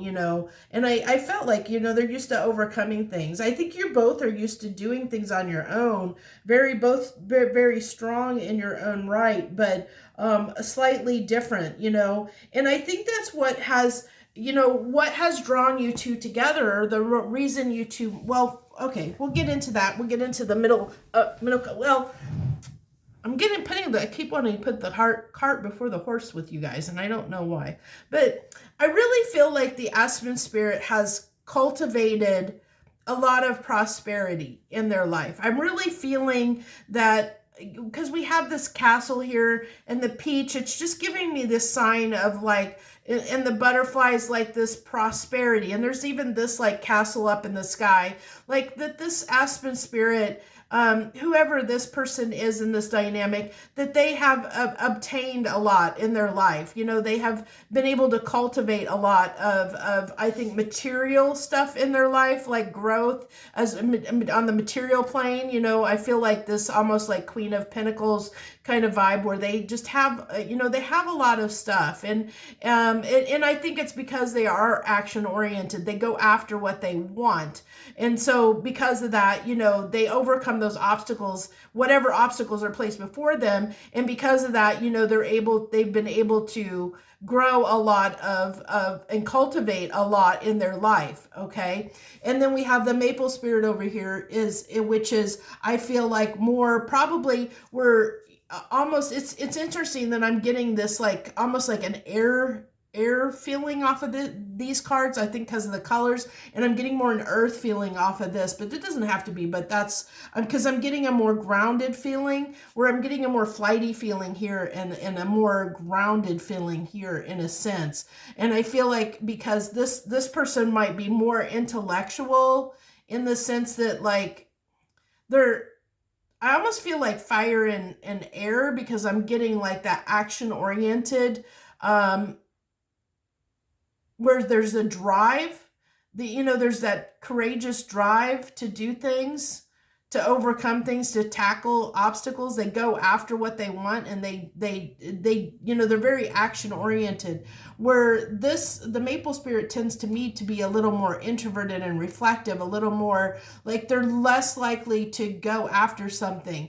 They are like the supporters. I feel like support system is what I'm getting. And it's interesting because it says, it said in the book that the Aspen spirit needs to seek out support, and its roots wants to connect with others, that it needs to connect with others to flourish, so to speak. And here we have somebody that's, the maple spirit is a very generous, supportive person. So, we're already seeing, it says it's dream come true, because I think that you guys are very symbiotic in the fact that you came together because you could see a lot of yourself in the other person. And the maple spirit is able to provide the Aspen spirit with the support that they need, because they're this generous spirit. And so they give to the Aspen spirit, but they might give too much at times. And I think there's this call of finding balance, because I feel like, and I don't think that the Aspen spirit does it on purpose, but I really feel like they draw a lot on the maple spirit's energy. And it's because they just have a lot going on. They're maybe a mile a minute person. I'm feeling like they're always going and doing, and like a busybody. I feel like they're always, I'm just getting this really active energy and this go-getter energy. And so they're pulling on the support and generosity and pulling on the energy of the maple spirit to propel them to keep their energy levels up, so that they can keep achieving, which is, it's really interesting. But the reason I feel like what brought you two together originally, though, is that I think it was physical attraction. I'm not gonna lie. I feel like it was physical attraction. At first, like, there was something that, because we have picture perfect. So actually, I take that back. I'm sorry, I take that back. I really feel like it was, I really feel like it might be for material reason. Well, it's surface level material reason. So either you were drawn, it could be either or. I'm just going to say, because both are coming through. You either were attracted to this person because of the way they look, like I feel like it was more status related. Like you were attracted to each other because of your looks, like maybe how you dressed, your status symbol, what you represented. It was something to that nature. So you guys might have met, like, at a what am I trying to say? The, like, when oh, the word was just on the tip of my mouth. Oh my gosh. When you, like, have work get-togethers to meet people, network. Like you guys might have met, like, at a networking type function or something like that, or some kind of like a conference or something where you could see where you could benefit each other. Like you saw something in the other that like it was more like, I feel like this person can do something for me, like they can provide me something. It was that kind of feeling. Like I'm getting really strongly, because we have in the bridging energy, or the energy of why you two met here in the connection, we have disowned self, root girl, which is a lot of like the root chakra. Could be, self issues. But I'm really getting that, what I'm being drawn to mostly is that orangey red, like root and sacral chakra energies. And we have benefactor, grace, and generosity, where we have generosity here. So that's that generosity. I feel like, and it has benefactor. I think that the Aspen spirit, saw, you met because, or came together because, the Aspen spirit saw that the maple spirit could provide them something that could be their benefactor to help them. It could be that you guys are partners, or are on the road to becoming partners in some kind of endeavor where the maple spirit is providing, something. I really feel like it could go either way. I mean, because this person could be the benefactor, because they definitely have, I feel like the Aspen spirit has amassed a lot of wealth. I'm picking that up pretty strongly, that they're at least comfortable, where I feel like the maple spirit might be, they might have been seeking out the financial resources of the Aspen spirit, but the Aspen spirit saw in the maple spirit, the of how generous they are in their nature. So it was still both like wanting something from the other. Like you both were like, saw that you could provide each other something. And that's why on a material level, I think it was more on this material level, so to speak. But I do say that I think that with Aspen spirit pulling on the maple spirit's generosity, I think that the Aspen spirit is leaning more on the maple spirit for more like emotional support, or more that like bolstering their confidence, bolstering their courage, to keep them motivated, to keep, because I feel like the maple spirit might be like constantly giving the Aspen spirit compliments and support, like mental and emotional support, to make them feel like they can do it. They can, like help giving them that boost to make them feel good about themselves to keep pushing forward. So it really is a beautiful dynamic in the sense that I feel like you guys do have a very symbiotic relationship with one another, where you're both giving in beautiful ways to each other and helping each other out in ways where you're deficient. I see that kind of, that flow that's talked about here. But now what I do want to say is I feel like the aspen spirit sometimes takes advantage of the maple spirit, and the maple spirit doesn't necessarily have the boundaries to set up to take care of themselves, to push the aspen spirit away or stand up to the aspen spirit when they need to recharge, when they need to restore. The maple spirit needs to restore their energy. They're not good at expressing, and they don't have those healthy boundaries against the aspen spirit. I feel like the aspen spirit can be overpowering at times and be a bit much, and really really take a lot from the generosity of the maple spirit. So it can become unbalanced at times, I feel. It can be beautiful when it's balanced, but when it's unbalanced, I think it becomes very hard on the maple spirit in particular. And so there's like,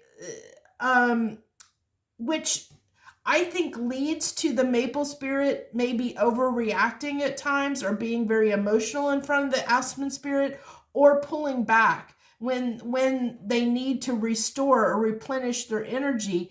And it leaves the aspen spirit person in confusion when that happens, because like I said, the maple spirit isn't good at having set those healthy boundaries or expressing boundaries to the aspen spirit when they need, or helping the aspen spirit to understand that they're being too much for them to handle, and they need to recharge and replenish. So it's almost like it's like it, when it's good, but it can dip into, I feel like this relationship dynamic can dip into codependency at times. So there's that like need for awareness, the clarity. I think the aspen spirit needs to be more aware and have that clarity to understand that it's okay for the maple spirit to have their space when they need it, because I feel like the aspen spirit just doesn't get it. I think that they're not always aware that they're doing this, that they're draining the maple spirit in this way, which is what's leaving them confused at times. And so they're being called on to be more present and be more aware, instead of, maybe getting upset when the maple spirit like gets emotional or retreats or whatever. Because it's interesting that we have retreat over here, but I feel like it's the maple spirit that actually ends up retreating more so than the aspen spirit. I almost feel like these two cards should be reversed, is what I almost feel like. Because I feel like this person tends to risk a little bit more than this person does. And I feel like this person tends to retreat a little bit more. But it might be the fact that this person, just gets a little bit upset and retreats when this person, when the maple spirit ends up maybe exploding emotionally because they've had too much. They've been, they're just exhausted or depleted. When they're depleted, I feel like the maple spirit might, lash out or may go within themselves. So they're either going to hermit themselves away or they'll lash out, either one, depending on the person, and how they handle that. Which when that happens, it pulls this person pulls their energy back too. Like I said, it can be very codependent at times, but it can be very beautiful when you're in harmony, when you're in balance, when you're, so that's why I feel like it's calling for, like, from what I'm seeing, the maple spirit needs to get better at boundaries and learning to balance their energy. And then the aspen spirit needs to be more aware of having that clarity and being more present to realize what's going on, like that they're taking too much, that the maple spirit needs this time away to replenish, and being okay with that, to not to step back and give them the space they need to replenish. So then we get in here, we have this ruins card. Things you no longer need are falling away to make room for the love that you deserve. Like I said, I feel like you guys are really beautiful together. There's that when you're in balance and when you're in harmony, and if you can get past those problems and the codependent nature that can happen, this can be very beautiful. You guys can really push each other in beautiful ways, where you guys could really together, as a couple or as a partnership or however this dynamic is, really be like a power couple or a power partnership, in the sense that you really, just keep helping each other be better, because the maple spirit's able to give the aspen spirit what they need to conquer and over. Like, the maple spirit wouldn't typically be the person to go out and do. They give, emotional and support, or they may be, they give a lot. It could be material, too, of buying things or doing things for people. But with their generous nature, they give, but they don't really accumulate a lot for themselves. They may not always do for themselves. So they haven't maybe built a lot in their lives, because they're always giving it away. So they haven't really built a lot for their life. Where the aspen person, like I said, has built all this stuff in their life because they're constantly going and doing and overcoming the obstacles and going after things. But that depletes them because they're constantly going. They need more energy to keep going. So the maple spirit is fueling them at their own detriment, And so it's like both of you need to have the understanding that there has to be this downtime. There has to be, and almost, like I said, finding this harmony, finding this balance in the relationship, so it doesn't become codependent, is what I really feel like. So, but as to answer the question of why you came together, well, you came together to be a partnership because you guys do give each other what the other needs. Because I think that the aspen spirit is able to give the maple spirit the financial support that allows them to be more generous, so that this person can maybe be like, I don't feel that maybe the aspen spirit is maybe the most is really good at giving. They're usually taking, in the sense of not taking in a bad way, but going after things and building things and accomplishing things. They're constantly they're so busy building their empire that they don't always give back. And so by supporting the maple spirit person who does give back, they're giving back in a way that allows, they're not doing it directly, but through giving to the maple spirit is giving back. So it's like, but then the maple spirit is giving the aspen spirit the energy that they need to really get things accomplished, to create more, abundance and wealth that they could give to the maple spirit to then give to other things. It's like, it's really this, like I said, it can be this beautiful partnership as long as it doesn't become codependent. And so that's why you guys came together, to have this beautiful dynamic that really can bring a lot of beauty into the world by everything the aspen spirit creates, and the fact that the maple spirit is able to give that back, take what the aspen spirit builds and grows and give that back into the world, So it really is this beautiful, beautiful dynamic. And I think that's why I was like, at the beginning when I was pulling the cards, like, I was like, it is a beautiful dynamic. It really is. Like, if it's in balance, it's absolutely beautiful, because you guys are really creating this. It's like, I feel like this infinity loop, that's going on, like when you guys are in harmony and you're in balance, like, you are creating and giving so much to the world, and being that support system for each other, like in beautiful ways. It's like very beautiful, picture perfect. Like I said, this picture perfect. I keep spinning, I'm sorry. This picture perfect, relationship. I think it can be really, really beautiful. And this is the shadow love deck, so these are darker messages, but it really is. It's just talking about, things you no longer need are falling away to make room for the love you deserve. And I feel like that this is truly, like, if this is a relationship or love dynamic, or if this is like your spouse, your partner, or whatever, this is beautiful. As long as you don't dip into that codependent energy where you're feeding off each other in a negative way, which I think happens at times. But once you learn that balance and that harmony, when the Aspen spirit really truly knows, like, enough to be present enough to understand when they're taking too much from the maple spirit, that they pull back, like they give the maple spirit that space that they need to recharge and replenish, and the maple spirit learns to stand up for themselves against the Aspen spirit and say, hey, I need time to replenish.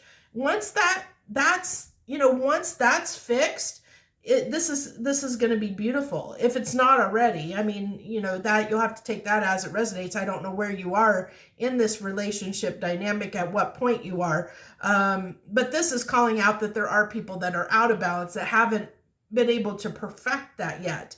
And I like perfect it, not perfect, but perfect, so you're on this journey to perfect this dynamic, to make it perfect. Okay. Beautiful. So let's go ahead and get into the tarot. I think I talked the longest of all the piles on this section, but I think it was I think you needed to understand what was going on there. It's really a beautiful thing. It really is. It really is really beautiful. So, what I've been doing is pulling bridging energy between the two, that kind of lets me understand a little bit about what's going on in the relationship dynamic, but as for why you two came together, that's pretty much been answered, like I said. But what we're getting is just a little more information here on, like these first three cards are just kind of, like I said, the bridging energy of what's going on, like in the relationship dynamic overall,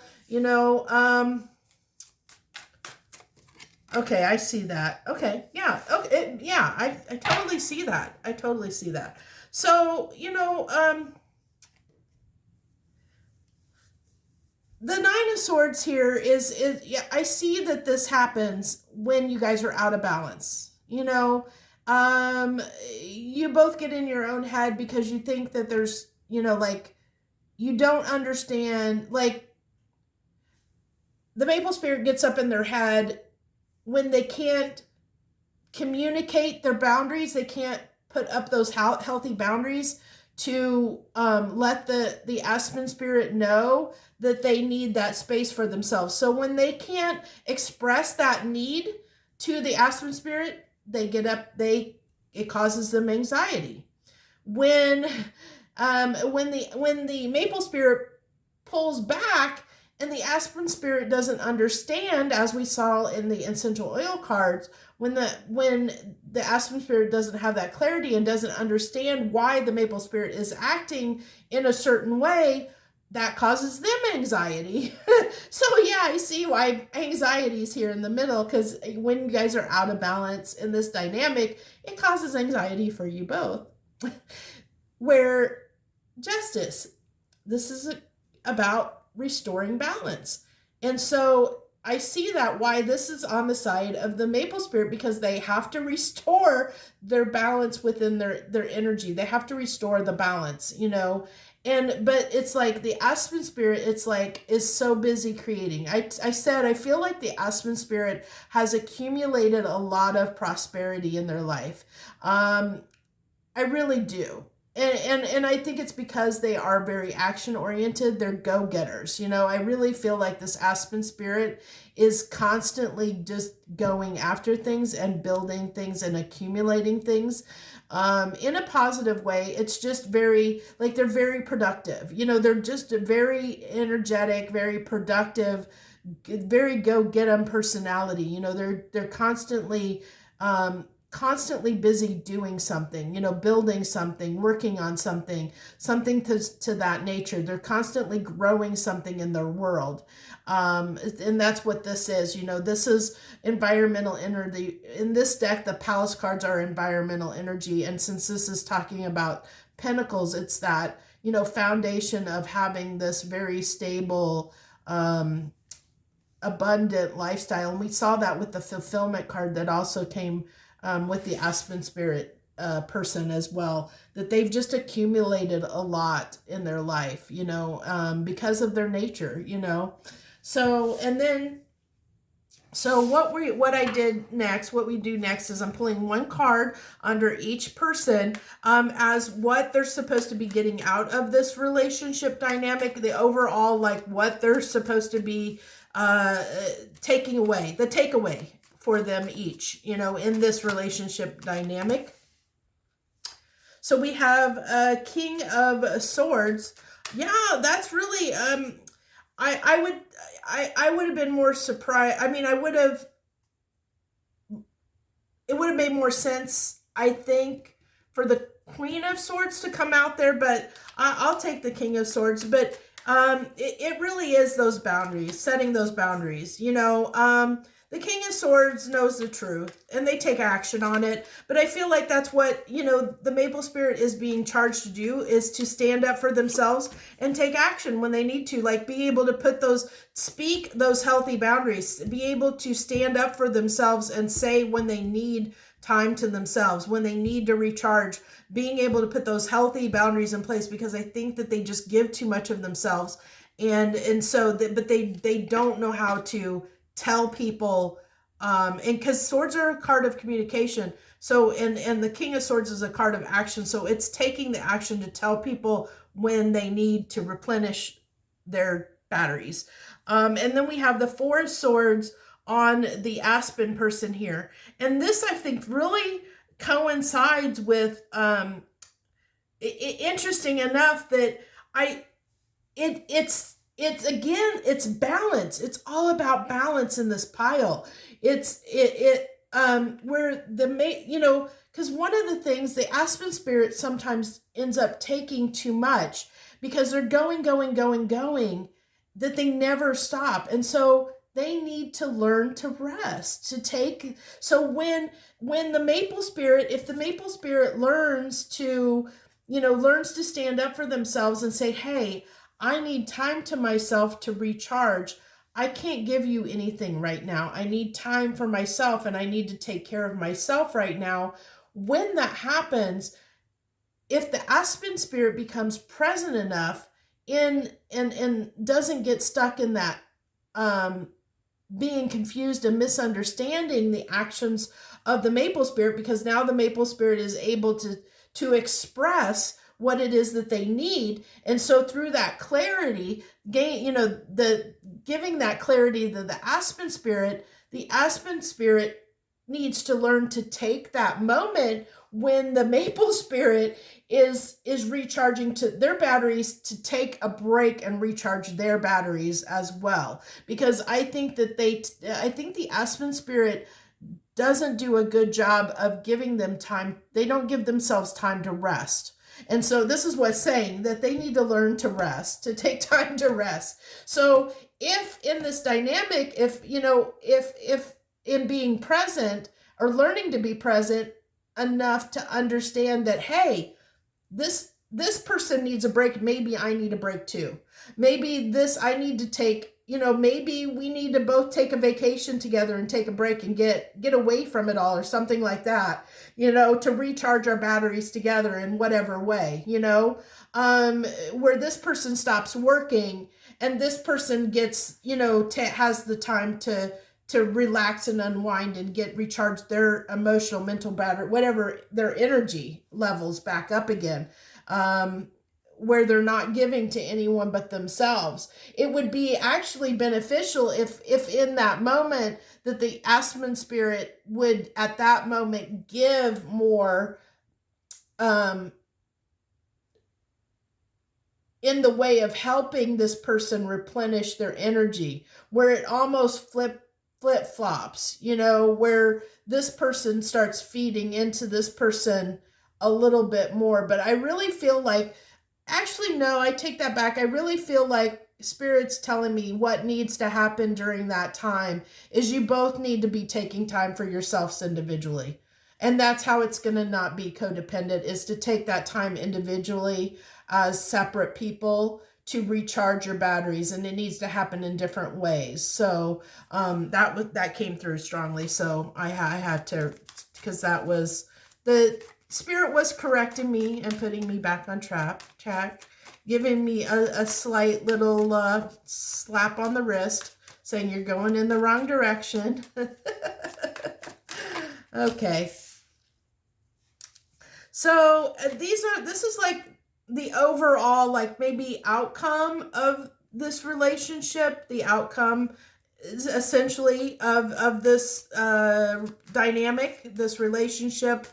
The overall outcome is what I'm trying to gain here in these last cards. So we have the Fool and the Empress card. Beautiful, beautiful, beautiful, beautiful.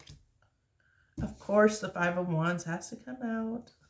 Of course, it's come out in every reading. And I shuffle it really good every reading, and it keeps coming out.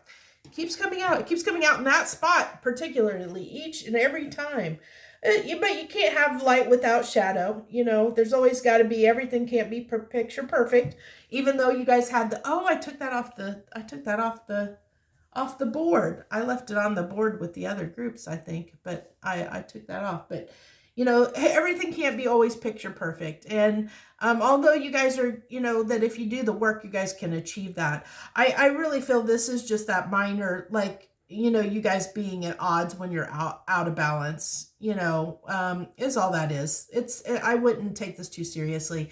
As you guys, if you guys get to where, like what I talked about already, this will go away. I feel like this is a minor thing. It's just learning to, like I said, express your needs to each other, being able to communicate that. But I love this abundant, like we have both of your energies, both of them are here, because we have the Fool here, which is this Aspen spirit in their nature of going after, taking those risks and going after. But I think what's beautiful is I love that it's leaning more toward, like, I feel like, because we saw with the Maple spirit that let me see if I can get that card, that we had this risk and dare.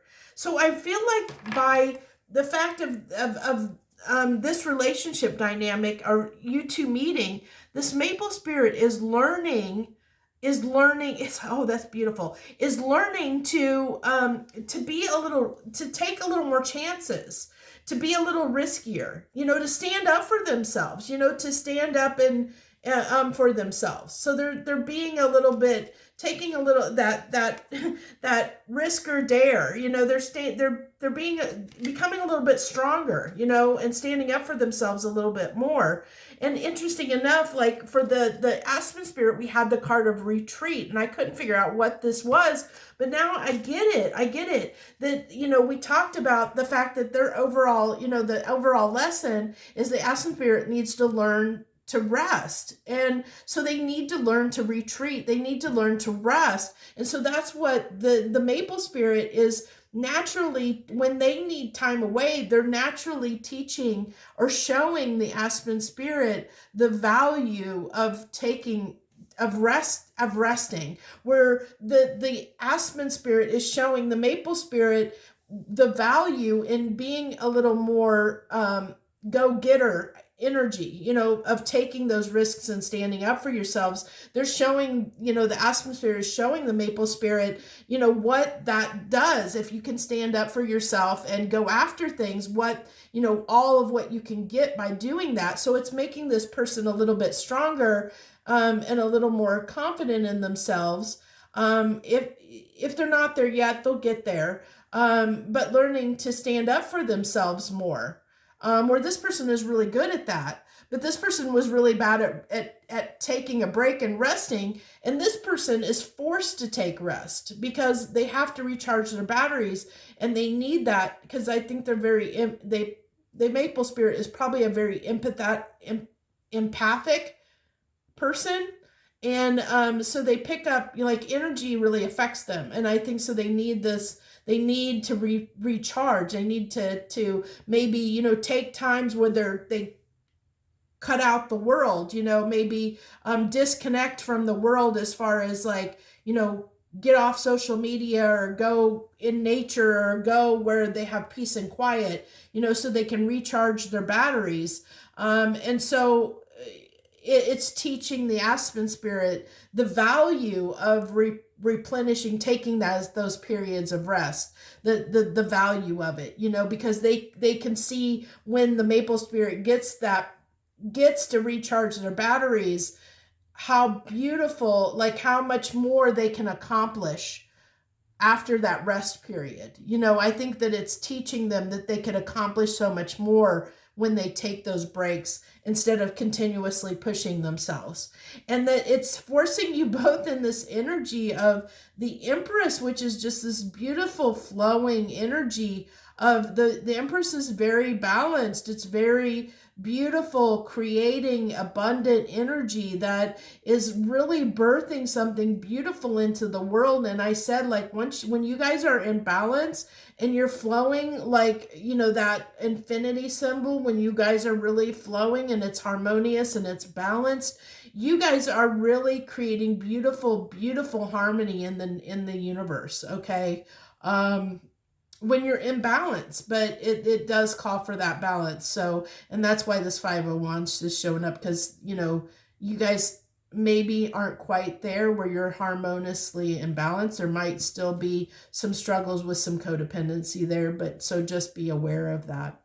So that's what I have for you, my pile threes. This was a really interesting reading, and it really is. Definitely, please leave some comments down below if this resonated with you. I would love to hear from you. If this resonated with you, and hear your story, and hear, if this is true, because man, I feel like you guys are going to accomplish some great things in this world. If you guys learn to work together and in balanced harmony, you guys are gonna be almost unstoppable.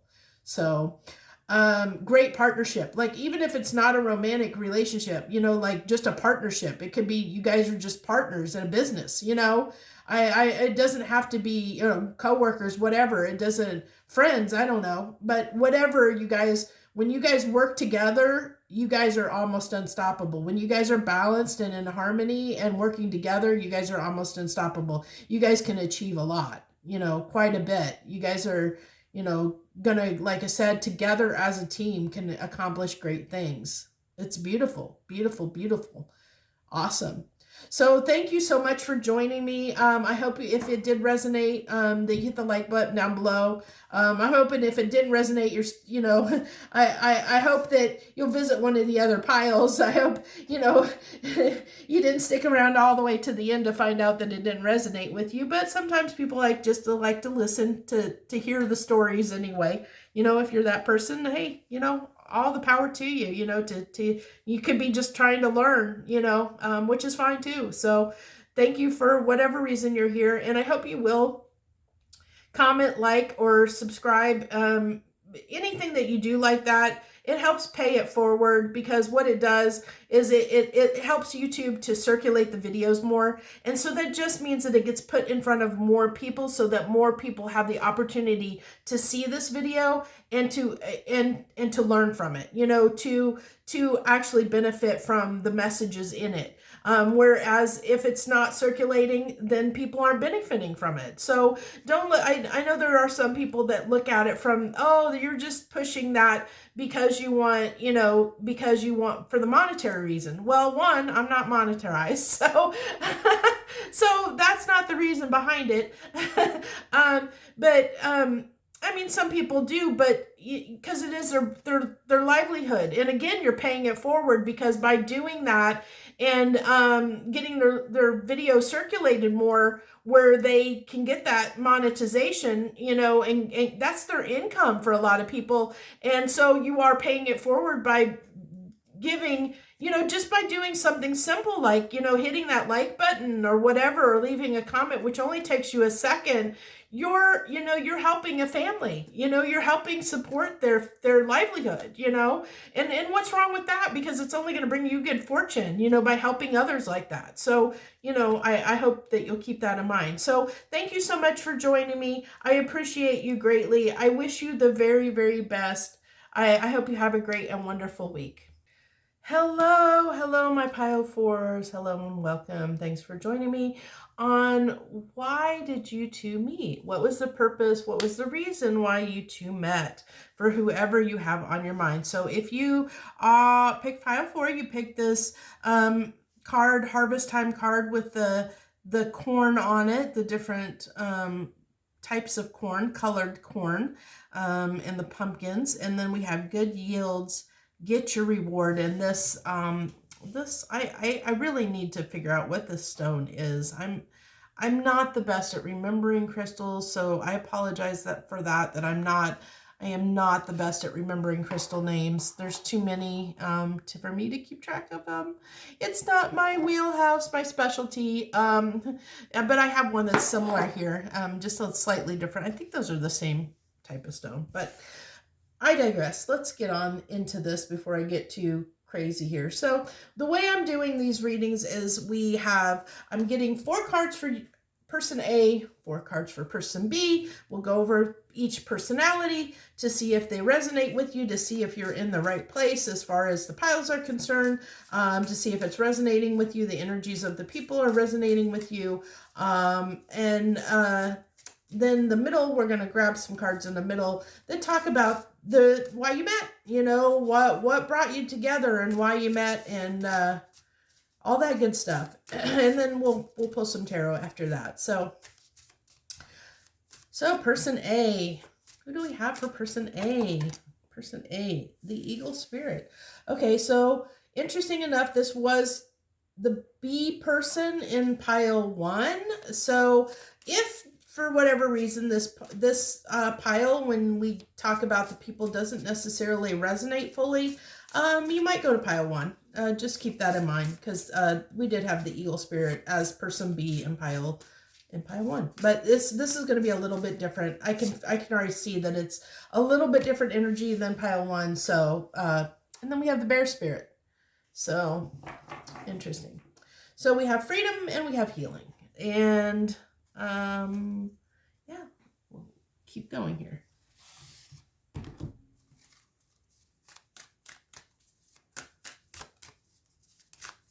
I'm really glad that I got this Sacred Forest Oracle deck. These cards are so beautiful. I love these. I love the imagery on them. I love so much about them. So, this goes over here. This card goes down there. That's why it wasn't fitting. Enlightenment for my Eagle Spirits. Yeah, that's a ship. Like a ship. It almost looks like, I can't tell if that's like,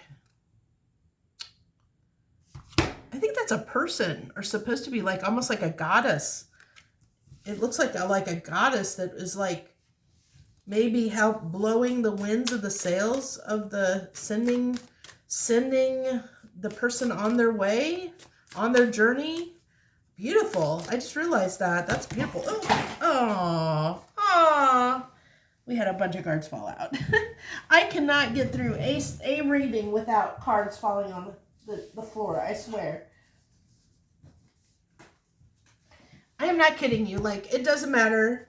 And this was the only time, but I cannot get through a full reading without the cards falling on the floor at some point. Even though I don't know how it happens. But there were too many to take here. There's like a bunch here that fell. Which is why it took me a minute to pick them up. It's getting late here. I feel like I've been recording forever. I don't know how long each pile's been, but I feel like I've been recording forever. It's like dark now. It was light out when I started, and it's dark outside now. If that gives you any indication. It feels like it's been forever. And I'm so hungry because I probably should have taken a break and went and ate something between piles. That would have been a smart thing to do, because looking at that corn is making me hungry.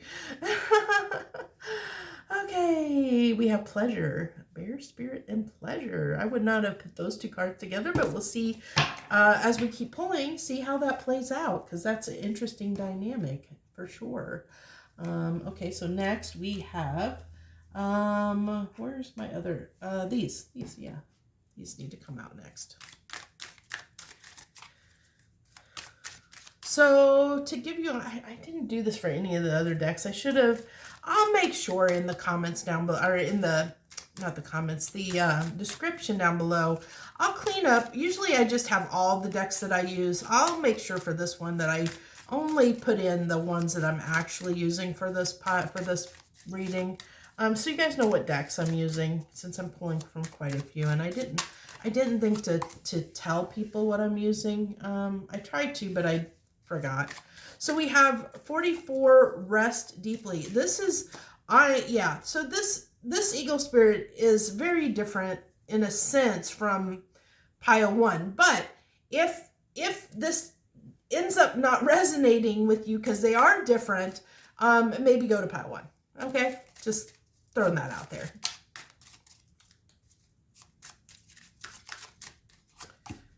Your pile is really making me shuffle more than the others. Okay, so we have 42 Guidance is Golden for the Bear Spirit. Okay, I see where that's going. I see where that's going now. That's why we pull more cards, so that I can get more information. I see where it's going now. My poor bear spirits, they have some healing work that needs to be done, and that's okay. That's okay.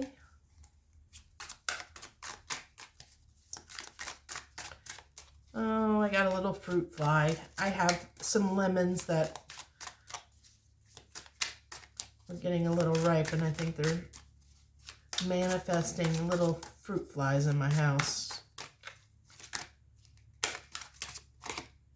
Nope. Trying to jump the gun. Spirit says no, not yet. There we go. That one. Joyful. Elevate. Trigger statement. I feel so loved.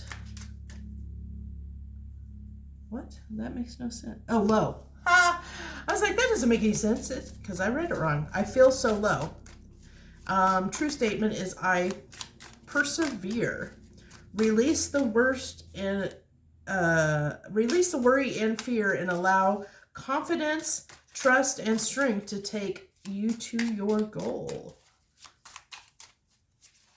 Man, Spirit, you're really making me really shuffle for this pile. Okay, so we have Insight for the Bear Spirit. The trigger statement, there's no hope. And this is Clary Sage, that's joyful. True statement, there is a higher purpose. Connect with your higher self and allow to be guided to your higher purpose. As the veil of illusion falls away, you will find your answer. This is beautiful. So now to get the bridging energy or the reason, some cards around why you guys two were actually brought together. I am definitely seeing the difference in the two personalities coming through. So definitely. And I'm pretty much sure I'm seeing the dynamic that's going on here. Reaching. You are trying to connect, but love eludes you. Stepping out of your comfort zone will help. Yeah, I already see why you two are for pile. Oh, I think I see a card that's flipped. Do I see a card that's flipped? I thought I saw a card. Yep, I did see a card that was flipped. I thought so. Covenant Sacred Contract. Yeah, I definitely think you guys were... There's a contract here that's being filled. And I know why. Okay. Yeah. I'm pretty sure that came out in pile... it might have been pile 2. This came out in one of the other piles. I can't remember if it was 1 or 2. Now. So there might be some messages in pile 2, or the pile that had this card, but I don't remember which one. It was 1 or 2. It wasn't 3, so it was 1 or 2. So if you look at this spread, like real quick, like scroll through and see this card, you'll know which pile it is. If you want to listen to that, there might be some messages in that pile for you as well. So I really hope that I've had all these in the camera, because I am not looking. The camera's way up above me, and I don't have a way to see if the cards are actually in the window. So I really hope you guys are able to see them really clearly. So I don't get to see it until afterwards when I'm editing it and like getting it ready to put on online. So I probably need a better setup, but I don't know how. So if anybody wants to help me with figuring that out, please feel free to do so, because I am not, I've struggled with trying to find the best setup, you know, to be able to see what I'm doing, to see what I'm filming at the same time while I'm filming, and I have not found a good solution yet. So please feel free to help me if you want to help me. So we'll get into the people. Person A. Person A, the Eagle Spirit. We have freedom, 44, rest deeply, enlightenment, joyful. So I'm going to tell you right off that I feel like the Eagle Spirit in this pile, the person A, the Eagle Spirit, is divinely guided. Like, they have a lot of spirit support. They have led a pretty good, like, I feel like this person is awakened, enlightened.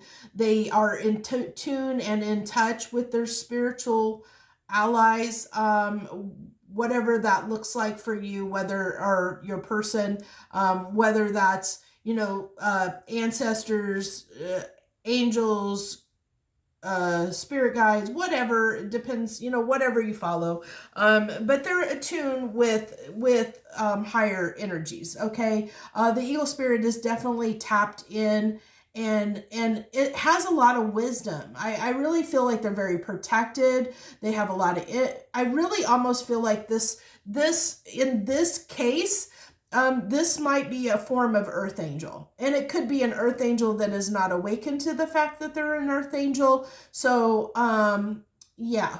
But I'm getting like this rest deeply. I'm getting more the 4-4 usually signifies that you're protected at this time, that your spirits, your spirit guides and angels and stuff are protecting you, you know. And we had this card on this enlightenment card. You know, I said that if there's like this lady back here that's like this goddess that's like blowing the wind into the sails to push this person forward to, you know, on their journey of enlightenment and awakening. But I feel like that this Eagle Spirit is leaps and bounds ahead of the bear spirit. Okay, so I'm gonna say off before we even get in that I feel like the dynamic is student teacher. Okay, that's why you two were brought together.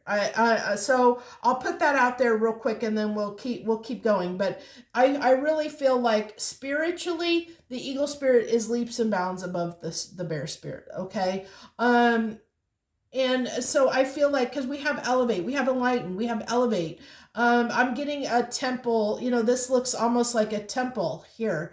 And then we have like a lot of clouds here on this Eagle Spirit card, you know, like a lot of like heavenly looking kind of clouds, and this, you know, this spirit here, you know, propelling the ship forward on its journey.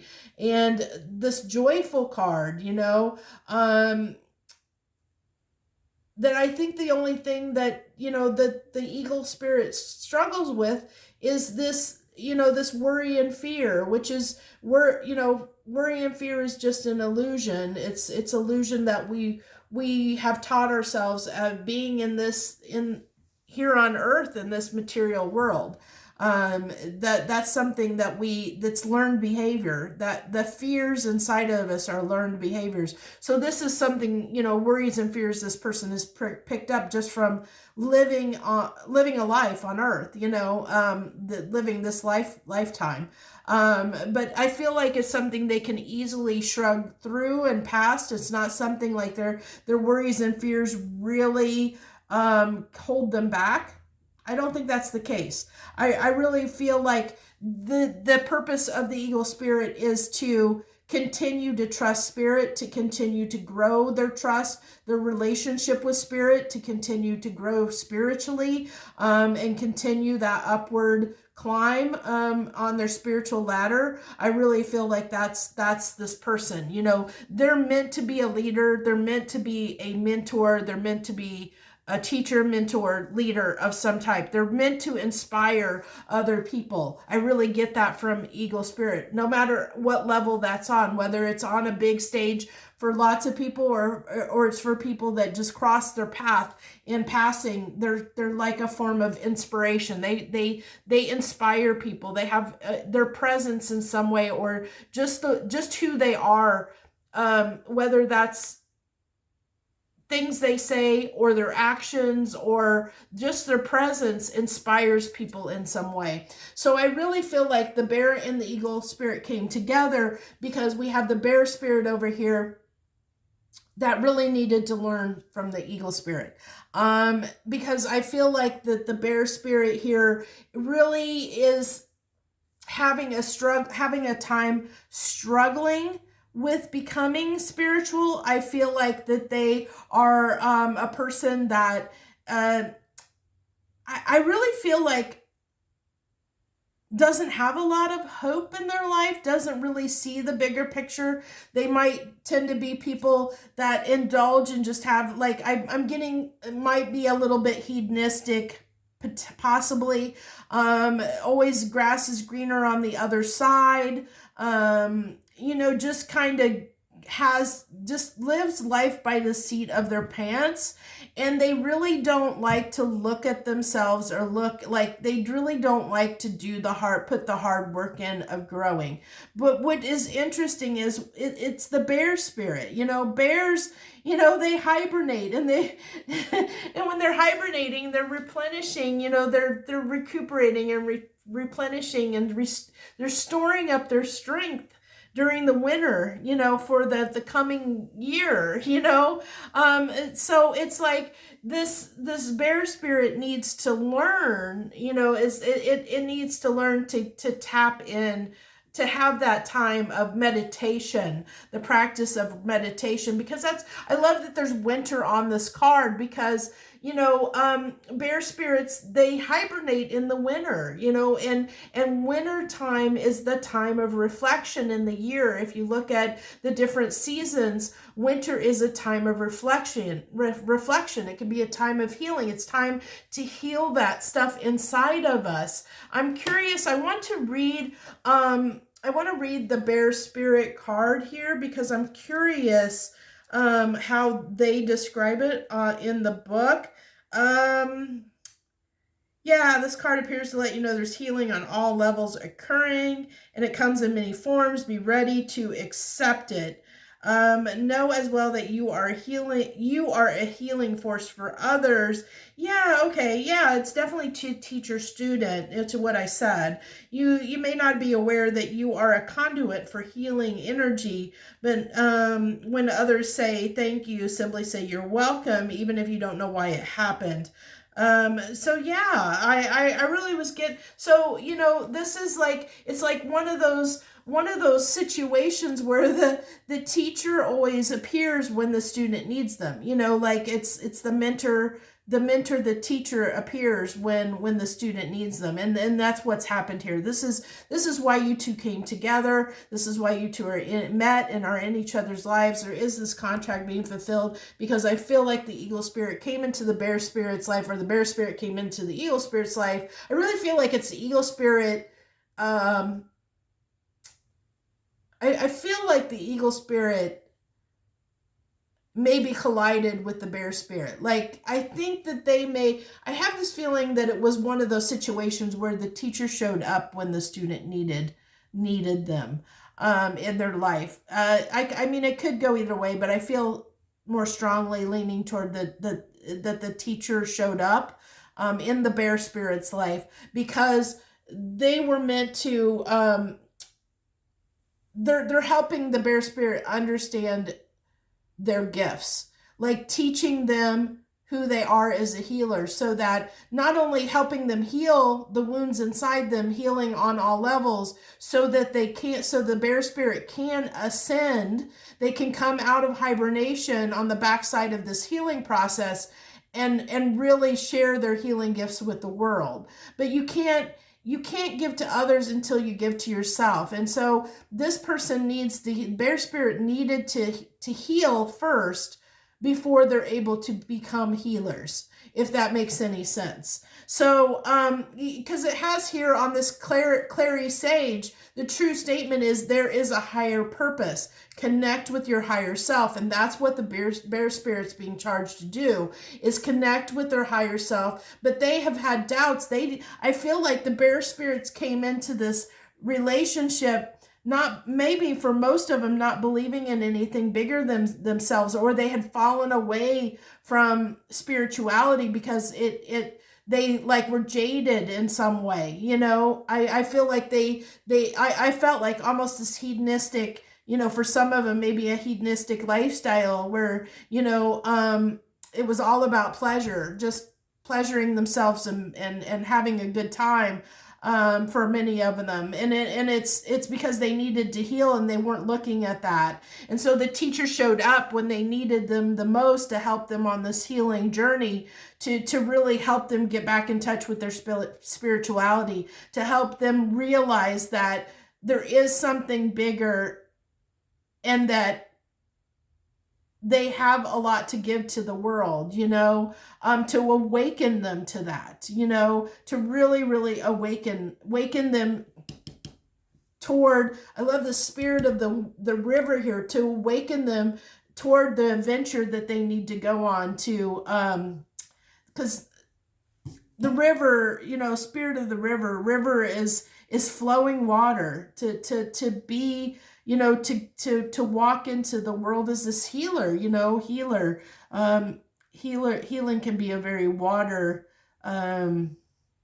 trait, so to speak. I don't know why, but I always associate healing with water, or emotions, water. I always have. I don't know why, but that's just me. Different people can see a different way. But reaching, you were trying to connect, but love eludes you. And I think that this is love on many different levels, because it did say that the bear spirit's healing on all levels. And I think that, there's so much that needed to be healed within the bear spirit. That's being awakened in them, that they're learning and growing, and there's just so much that this is going to take a long time. I feel like it's not going to be, it's definitely not an overnight process. But I love we have good yields and get your reward, because I feel like this person is continuing to grow, but they're reaping good karma because they're helping this person grow as well. Just by being themselves. They don't even have to work at it. Just by being themselves, they're really propelling and helping the bear spirit, like, really be able to clear out the negative karma in their lives, break those cycles, heal and break the cycles, and heal that bad karma in their life, so that they can start reaping the rewards of good karma by doing what they were intended to do here on this earth, by stepping into their power as the healing person they are, and getting back on track, with their life's purpose. Because I think they just fallen away because they lost faith. They got disconnected from spirit. And we have guidance is golden, because this person is giving them the guidance. They're leading the way and teaching this person what they need to learn to really walk in their power, to really become the person that they're here and meant to be, to help the world in the way that they're meant to help. So the eagle spirit's going to reap a ton of good karma from this, being this mentor, no doubt. But they're not even having to work at it. They're just being themselves.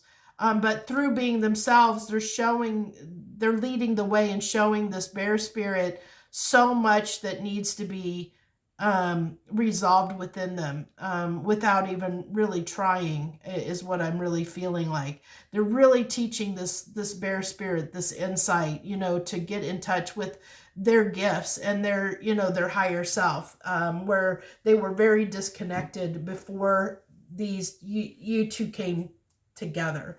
So that's what we have as far as why you two met. Now let's go ahead and get into the tarot and see what we have here on that level.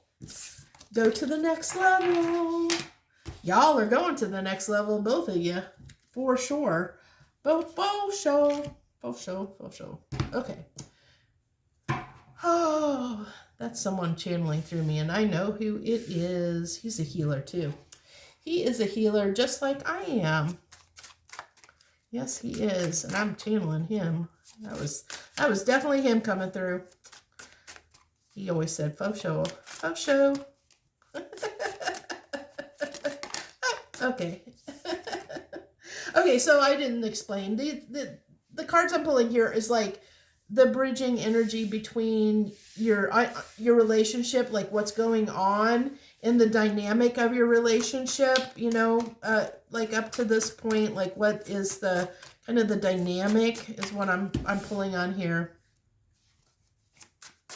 The bridging energy between y'all's relationship. So yeah, was it 2? It was 2.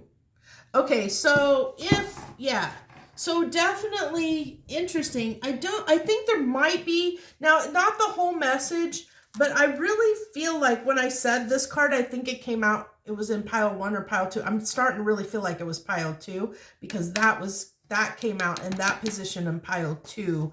And so if this card was in pile 2, yeah, there's messages in pile 2 that might resonate. Not the whole reading, but there might be something in there that is a takeaway for you. So just keep that in mind. Up to you. You have free will. You can listen to it at your own discretion. So we have the Page of Wands, the Knight of Pentacles, and the Two of Pentacles here. So with this Two of Pentacles, I really feel like this is the bear spirits waffling constantly on their old life and their new life, like a lot of growing pains. I mean, so they're in this very unbalanced energy, because they're fighting their old ways versus the new ways. They're healing, and when you heal, you grow, and when you grow, you have to get outside of your comfort zone, which and I'm sure, like a lot of you that come to readings have kind of already understand this concept, or you might have heard it 1,000 times. I know I kind of pounded into the ground, but it is what it is. It's how things work. And so this person is undergoing all this healing at this time, or is being pushed to heal and address these things within them, and is being pushed to grow and connect with their higher self, their intuition, their higher self, to become this healer that they're supposed to be. And there's some resistance. That's all this Two of Pentacles is, that resistance of wanting to fall back into what they know in their comfort zone, because this is scary. Change is scary, and they're just scared. It's all it is.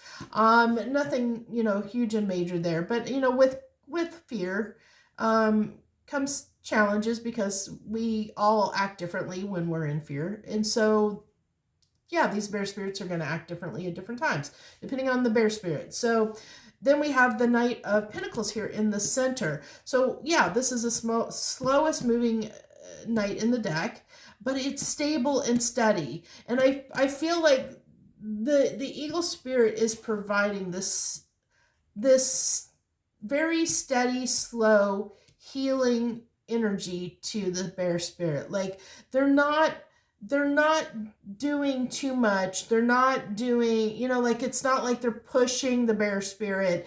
They're taking it slow and steady, which is what's helping the bear spirit, because the bear spirit has a lot to do. It has a lot of work to, they have a lot of work to do. And so it does take this patience and kindness and compassion that the eagle spirit has cultivated to understand that this person's going to undergo a lot of growing pains, and it's not going to be an easy process. And they understand that, which is why they're taking it very slow and patiently with this person as they're, on their journey, So when they get in this, where they start falling back, the eagle spirit understands that. Like I said, I feel like this eagle spirit is just being themselves. They're very aware of what's going on. They see when, it's like they intuitively know when to pull back and when to initiate. It's like they do it naturally, but it's like, because they're in their flow. They're very intuitive. They're like I said, they're really an awakened person that has a lot of spiritual wisdom. So they really understand and can sense and see when this bear spirit needs their guidance and when they need to pull back, which is why this is kind of going slow instead. It's like this, like gentle prodding, is what I get here. That's with that Knight of Pentacles, is just this gentle prodding. It's interesting that this Page of Wands is here. I might have to pull a card on that Page of Wands because it's throwing me off just a little bit. Can I get a clarifier on this Page of Wands? What this Page of Wands means here? Because it's not making sense to me right offhand. I'm being drawn to the 4 pillars, which is like, telling me like the 4 of Wands. It's giving me like a 4 of Wands almost vibe. But like, because maybe this person isn't healed yet, that's why it's at this page level. I don't know. Give me a clarifier card here. The 2 of Swords. Okay. Yeah, I feel like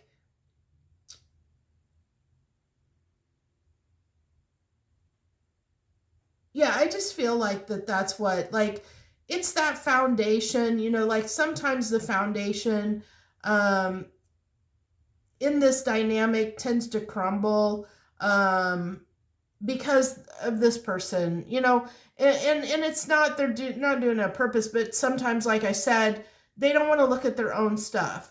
Sometimes they resist this. They put the blinders on and they resist it. But when that happens, it causes, they've started the healing journey. And when you've already started it, then you get in this place at some point where you haven't fully gone to where you're going, but you're no longer who you were, but you're not who you're going toward or becoming. So there's this limbo period in between where you feel uncomfortable in your skin, and you feel you can be very confused and imbalanced, and and I feel like, that's why I said I felt like I was being pulled to, I was focusing on those pillars back behind, which is like like the 4 of Wands, giving me that 4 of Wands vibe, which is like a steady foundation. But the reason the page is coming up instead of the 4 of Wands is because it's saying this, to build this steady foundation, is very immature. It's like it's a work in progress. We're building toward this steady foundation. We're moving toward it, and we're building toward it, but it's rocky at times because this person tends to it gets a little challenged at times.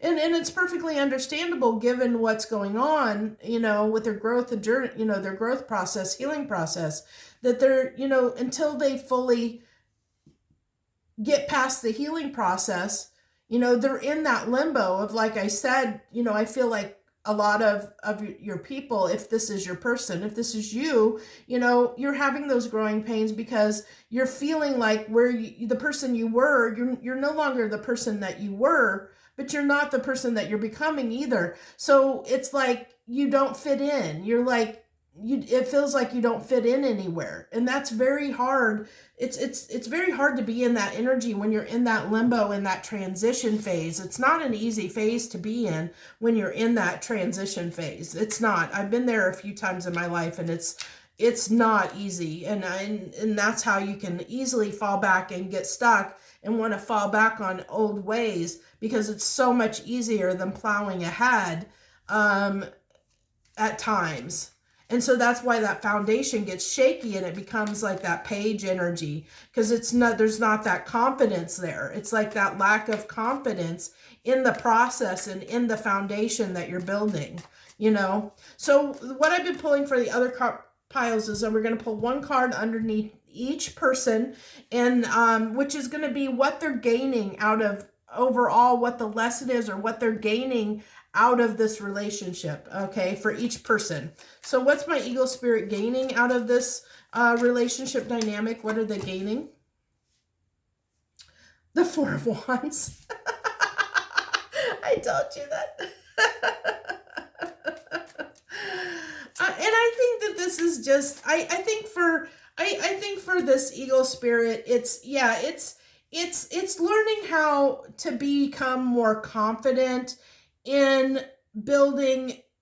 I really feel like because they're in this energy of being the mentor, teacher, setting that example, I think it's teaching them to become more confident in their skills of being a leader, of being a mentor, being a teacher. It's helping build that foundation and make it stronger so that they can be more committed to stepping into that role, because I think that's what this person is doing, is bolstering, because we did have a card. Let me find that real quick, because we had that card on the Eagle Spirit.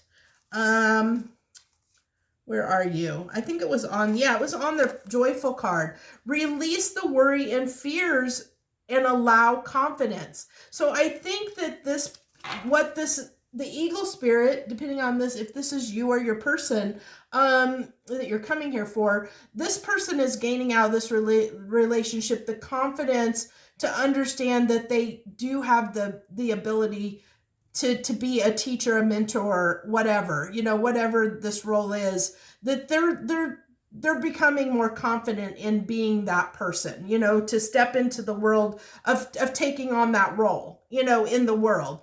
I think that this is new for them. I feel like for a lot of whoever the Eagle Spirit is, that being like in this type of position is something they're not comfortable with, that they're still like, they feel like they maybe don't always know what they're doing at times, but it's telling me that if you're resonating with the Eagle Spirit, it's telling me that you just have to be yourself.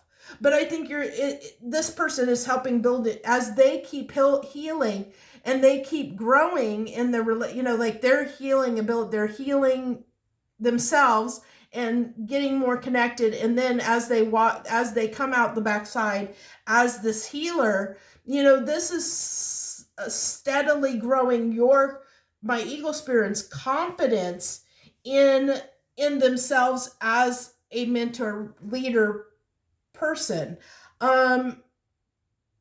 because they're seeing the growth in this person. So it's bolstering and helping. So, but sometimes they have these doubts, and I talked about that. And that's why that was showing up, is sometimes, there's these doubts on both sides of the fence. But it's really building a strong foundation for this person to really step up into their leadership capacity in this world, where there might have been fear before, where they didn't feel like they could do it before. They're growing that confidence. And then we have the Six of Cups here for this Bear Spirit, which is really, I feel like this is this is that healing of those past wounds. It's healing all the stuff, it's all the things, healing all the things. The Six of Cups talks about, it can talk about childhood, it could talk about childhood wounding that is being healed at this time. It really is being able to give to yourself so that you can give to others. It's that, it is, can be a reciprocity, kind of thing, but it talks about going, it's reflecting, and this person is in this energy of reflecting, because as I said, we're in this energy that card is giving off a strong vibe of hibernation, the bear, hibernation and healing. So these final three cards that I'm going to pull are, I've been pulling as the overall outcome of the relationship. Like, where is this thing heading? Overall, what's the outcome, or the overall outcome, or where this relationship is going, heading, this dynamic. So we have the Seven of Pentacles, which is slow and steady investment and growth. The Lovers, that's interesting. And the Fool. Okay. So, I see that. I see that there's, I feel like you two, this connection, there's a bond forming between you two that is very, very strong. Because this relationship requires a lot from both people, and this person needs to be very loving and patient, and this person needs to be very loving and patient, but this person needs to be loving and patient with this person needs to be loving and patient with themselves. So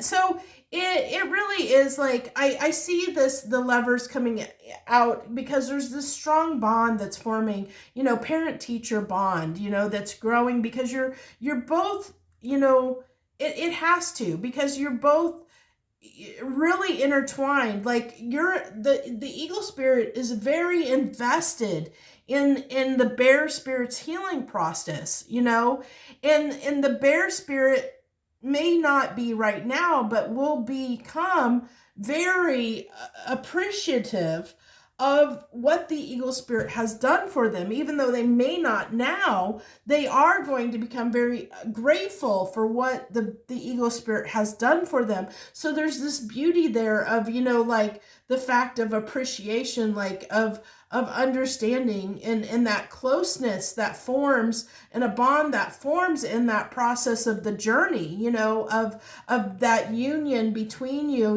as you both grow and evolve into your next levels, in different ways. I think this Fool card's coming out is just that confidence that you both need, growing in confidence. It's building both of your confidence in different ways. It's growing this person's confidence in believing in themselves, and believing that both of you believing in yourselves, honestly. But this person, not only, like, with getting in touch with their inner self, their higher self, they're gaining more confidence to heal the wounds that they need to heal, and become the person that they need to become.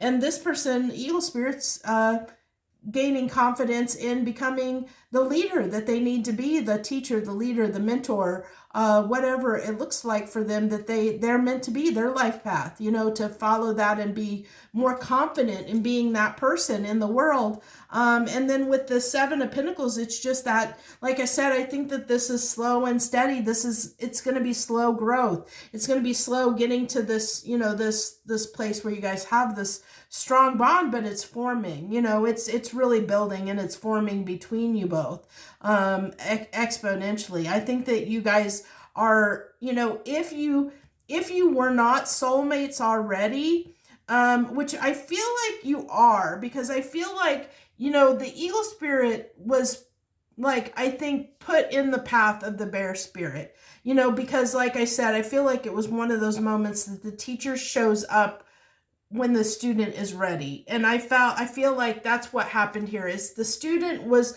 at a moment in their life where they were calling out for this help. They were calling out for this healing to be done, and they needed someone to help them facilitate it. And by calling out, like their soul was calling out desperately for this healing to be done. And so this person, the universe moved the eagle spirit into the bear spirit's path to help them, because they were calling out for this. And I think that this is a new thing for the eagle spirit. I don't think that traditionally, I don't think in their life they have been called upon in this way, which is why I feel like there's this inadequacy feeling at times of whether they really can help this person or not, like, because it is a long, hard journey. But there's this investment that is really growing, and it's growing as we, into this harvest that you guys had, this good yields. It's growing into something beautiful, where you both are going to reap great rewards, because you both have gifts that you're willing to do the hard work to share those, to become the people that you're meant to be and share those gifts with the world in the way you're meant to share them. And it really is beautiful. So if this pile resonated with you, if you've resonated with the bear spirit, keep going, keep going on your process. I know it can be challenging at times, but it's going to be so beautiful on the other side. You're going to look back on your life, my bears. If you're resonating with the bear spirit, you are going to look back on your life when you get to the other side of this process and go, oh my gosh, why did I not do this sooner? Like, your life is going to be so infinitely better than it was before. Like, you're just going to be so much happier, so much joyful. Where you thought you were happy before, you're going to realize that you weren't happy at all. If you don't already, you're going to really know what true happiness is, and you're going to feel so much more fulfilled than you ever did before in your life. With the lifestyle that you had before this journey began. Even though it's difficult, it's going to be so worth it in the end, which is why, it has good yields. Get your reward, because it's going to be so worth it. If you're the eagle spirit, same thing. Just by helping this person, you're reaping tons of good karma that's going to, that's coming your way, beautiful. But I really do feel like you're soulmates, and why this bond is growing. And I feel like this is going to be one of those dynamics. Like, if you guys weren't like really, like, if you were maybe younger soulmates to each other, like maybe you haven't had very many lifetimes together, that the bond, the soulmate bond wasn't a deep one between you. It's this lifetime, it's going to grow into a very deep soulmate bond, where you guys are going to probably be, I think did you guys have the contract card? I can't remember. Did your pile have the contract card? I feel like it did.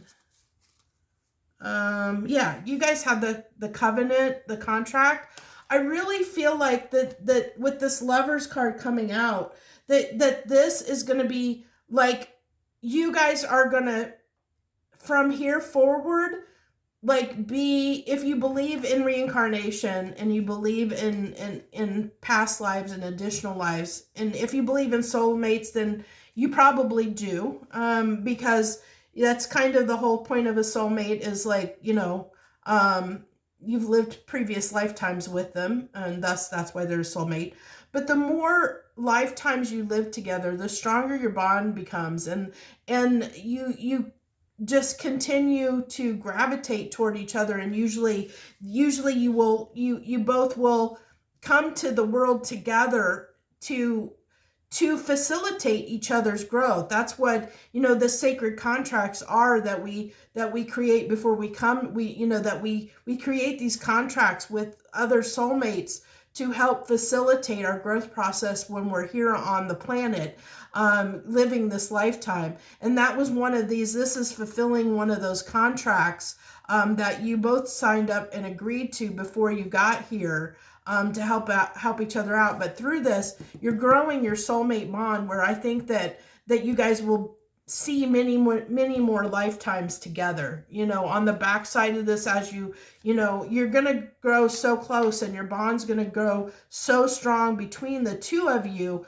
that even if, and it doesn't have to be lovers in the romantic sense. I mean, you guys can just be really good friends, or as mentor teacher, where this person could be, almost feel like a mother father figure to this person, depending on if there's age difference, or just with the wisdom. Like, there's this respect that is going to grow between the two of you, where this person just really loves and values and cares for this person, almost like this nurturing, really deeply cares for this person. And this person is going to have so much respect and appreciation for this person on the backside of this, that this bond is just deepening and growing between you, that's going to permeate into other lifetimes. It's not going to be limited to just this lifetime. It's going to push into other lifetimes. The bond that you two are forming now in this lifetime is really going to, strengthen that bond, that's going to go forward into other lifetimes in the future.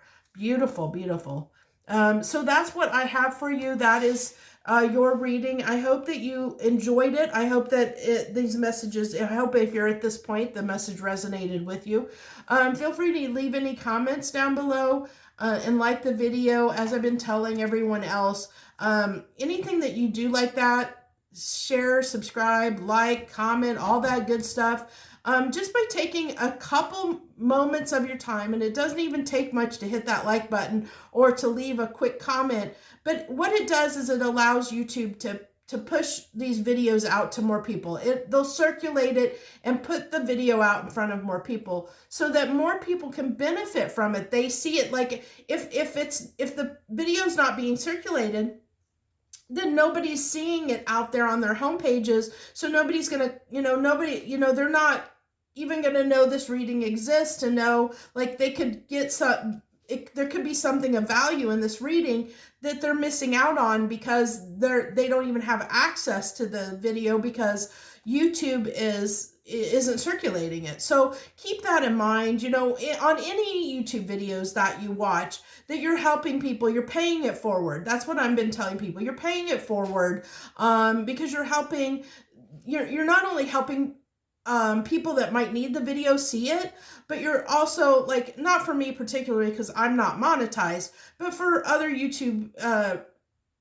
channels, people out there that have YouTube channels, that is helping them, support their life, their families, their livelihood, so just by interacting with the video, which doesn't require much on your part, and it gives you good karma, because you've now, you've helped other people. You've helped other people see the video that might benefit from it. You've helped, so if somebody's monetized, you're helping their livelihood, so you're helping them, so you're really paying it forward. So just keep that in mind when you're out and about on YouTube. I've been trying to kind of help people learn that, to understand that process. So thank you so very much, my pile fours. I hope that you have the best and most wonderful week this week. Thank you again.